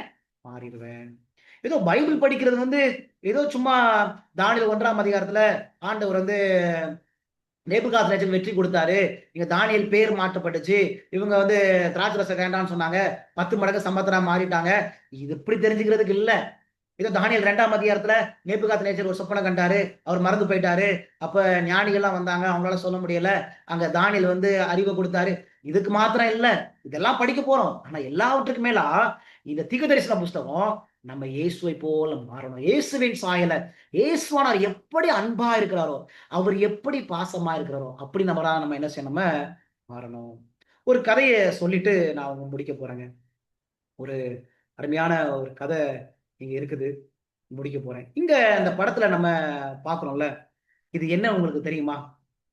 செப்டம்பர் 6ஆம் தேதி 2018வது ஆண்டுல, செப்டம்பர் 6ஆம் தேதி 2018ஆம் ஆண்டுல டெக்சாஸ் என்ற இடத்துல ஒரு சம்பவம் நடந்துச்சுங்க.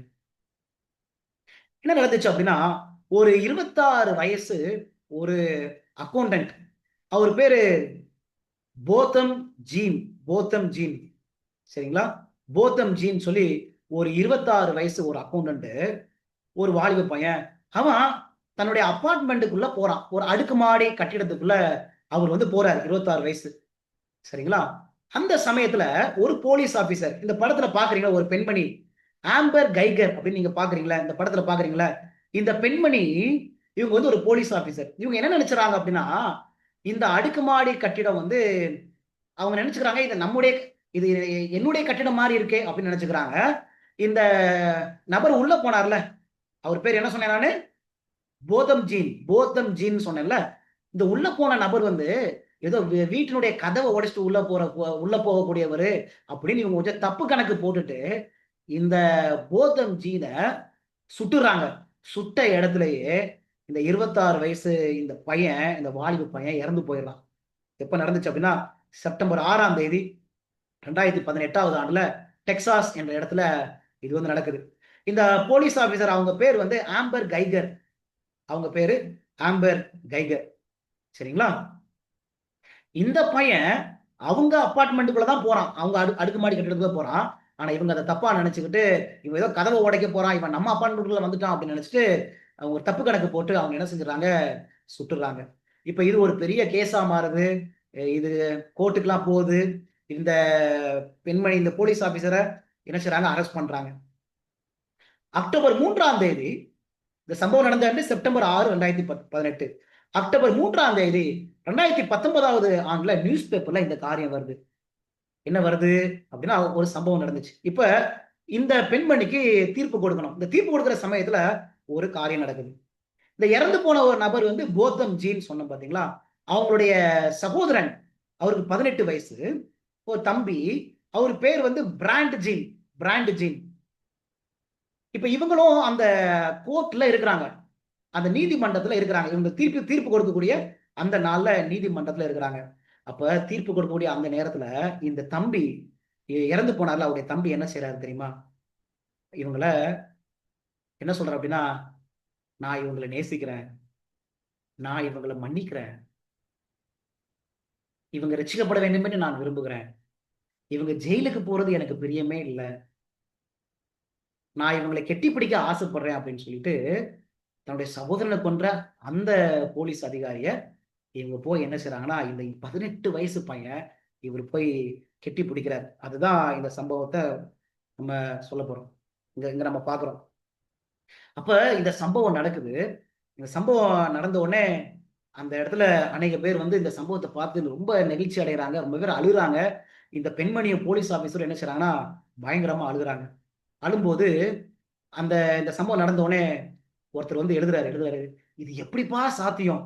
இது எப்படிப்பா இது சாத்தியம்? இந்த மகள் ஏசப்பாவுக்கு தன்னுடைய வாழ்க்கையை கொடுக்கணும் அப்படின்னு சொல்றாங்களே, இது எப்படிப்பா சாத்தியம் அப்படின்னு சொல்லிட்டு எழுதுறாங்க. ஆனா இந்த பையன், ஏசப்பா உங்களை ரொம்ப நேசிக்கிறாரு, நானும் உங்களை நேசிக்கிறேன், நீங்க அழிஞ்சு போயிடக்கூடாது, உங்களை நான் முழுசாக மன்னிக்கிறேன் அப்படின்னு சொல்லிட்டு அந்த இடத்துல அவன் வந்து என்ன சொன்னானா, பழி வாங்குதல் இது யாருடையது? இது நமக்குரியது கிடையாது. அது ஆண்டவர் பார்த்துக் கொள்வாரு. இது தேவனுடைய குணம் என்று சொல்லிட்டு அநேக பேரு பத்திரிகையில அநேக வாசகங்களை அவங்க என்ன செஞ்சாங்க? எழுத ஆரம்பிச்சாங்க. இந்த காரியத்தை நீங்க பாருங்களேன். இந்த காரியத்தை நீங்க ஒரு காரியம் நடக்குது. உங்களுக்கு எல்லாருக்கும் இந்த வீடியோ தெரியுதுங்களா? தெரியுது.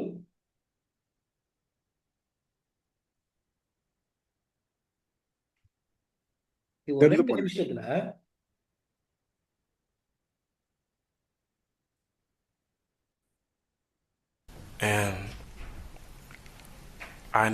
இது இங்கிலீஷ்ல தான் இருக்கு. ஆனா 2 நிமிஷத்துல பாருங்க என்ன நடக்குதுன்னு பாருங்க. அவர் என்ன சொல்றாரு? If you go to God and ask him, he will forgive you. அவர் தம்பி வந்து சொல்றாரு. And I don't think anyone could say it. Again, I'm speaking for myself, not even bad for my family. But I love you just like anyone else. என்ன சொல்றாரு? மத்தவங்களை நேசிக்கிறது போல நான் உன்னையும் நான் என்ன செய்றேன்? உன்னை நேசிக்கிறேன். And I'm not gonna say I hope you rot and die just like my brother did, but I personally want the best for you. நீங்க உங்க வாழ்க்கையில நீங்க சிறந்தவங்களா விளங்கணும் தான் நான் ஆசைப்படுறேன். உங்க வாழ்க்கையில எந்த மோசமான நடக்கக்கூடாது. And I wasn't gonna ever say this in front of my family or anyone, but I don't even want you to go to jail. நீங்க சிறைக்கு போகணும்னு எனக்கு ஆசையே கிடையாது. I want the best for you. Because I know that's exactly what both of them would want you to do. And the best would be give your life to Christ. உங்க வாழ்க்கையை நீங்க ஏசப்பாக்கு கொடுங்க. என்னுடைய சகோதரன் இருந்தா கூட இதுதான் செஞ்சிருப்பாரு. I'm not gonna say anything else. I think giving your life to Christ would be the best thing that both of them would want you to do. Again, I love you as a person. நான் உங்களை ரொம்ப நேசிக்கிறேன். And I don't wish anything bad on you.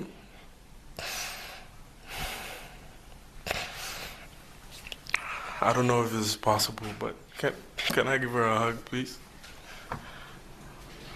நான் அவங்களை கெட்டி பிடிக்கலாமா அப்படின்னு கேட்கிறாரு. Please. தயவு செய்து எனக்கு அந்த வாய்ப்பை கொடுங்கன்னு இவரே கேட்கிறாரு. Yes.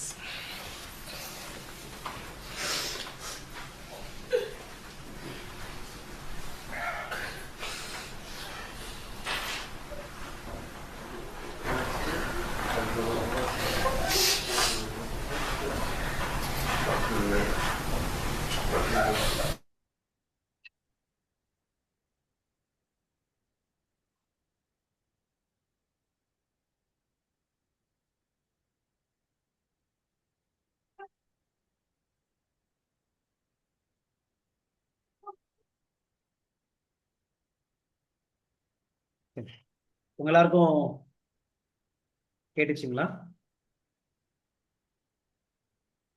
கேட்டுச்சு. அப்ப கொஞ்சம் நம்ம சிந்தித்து பார்க்க, அந்த பையன் 18 வயசு பையன்தான். அவன் எப்படி இயேசுவை தன்னை வெளிப்படுத்துறான், இங்க எப்படி இயேசுவை காண்பிக்கிறான் உங்களுக்கு புரிஞ்சிருக்கீங்களா? George Stephanopoulos here. Thanks for checking out the ABC News YouTube channel. If you'd like to get more videos, show highlights, and watch live event coverage, ஒரு நிமிஷம்.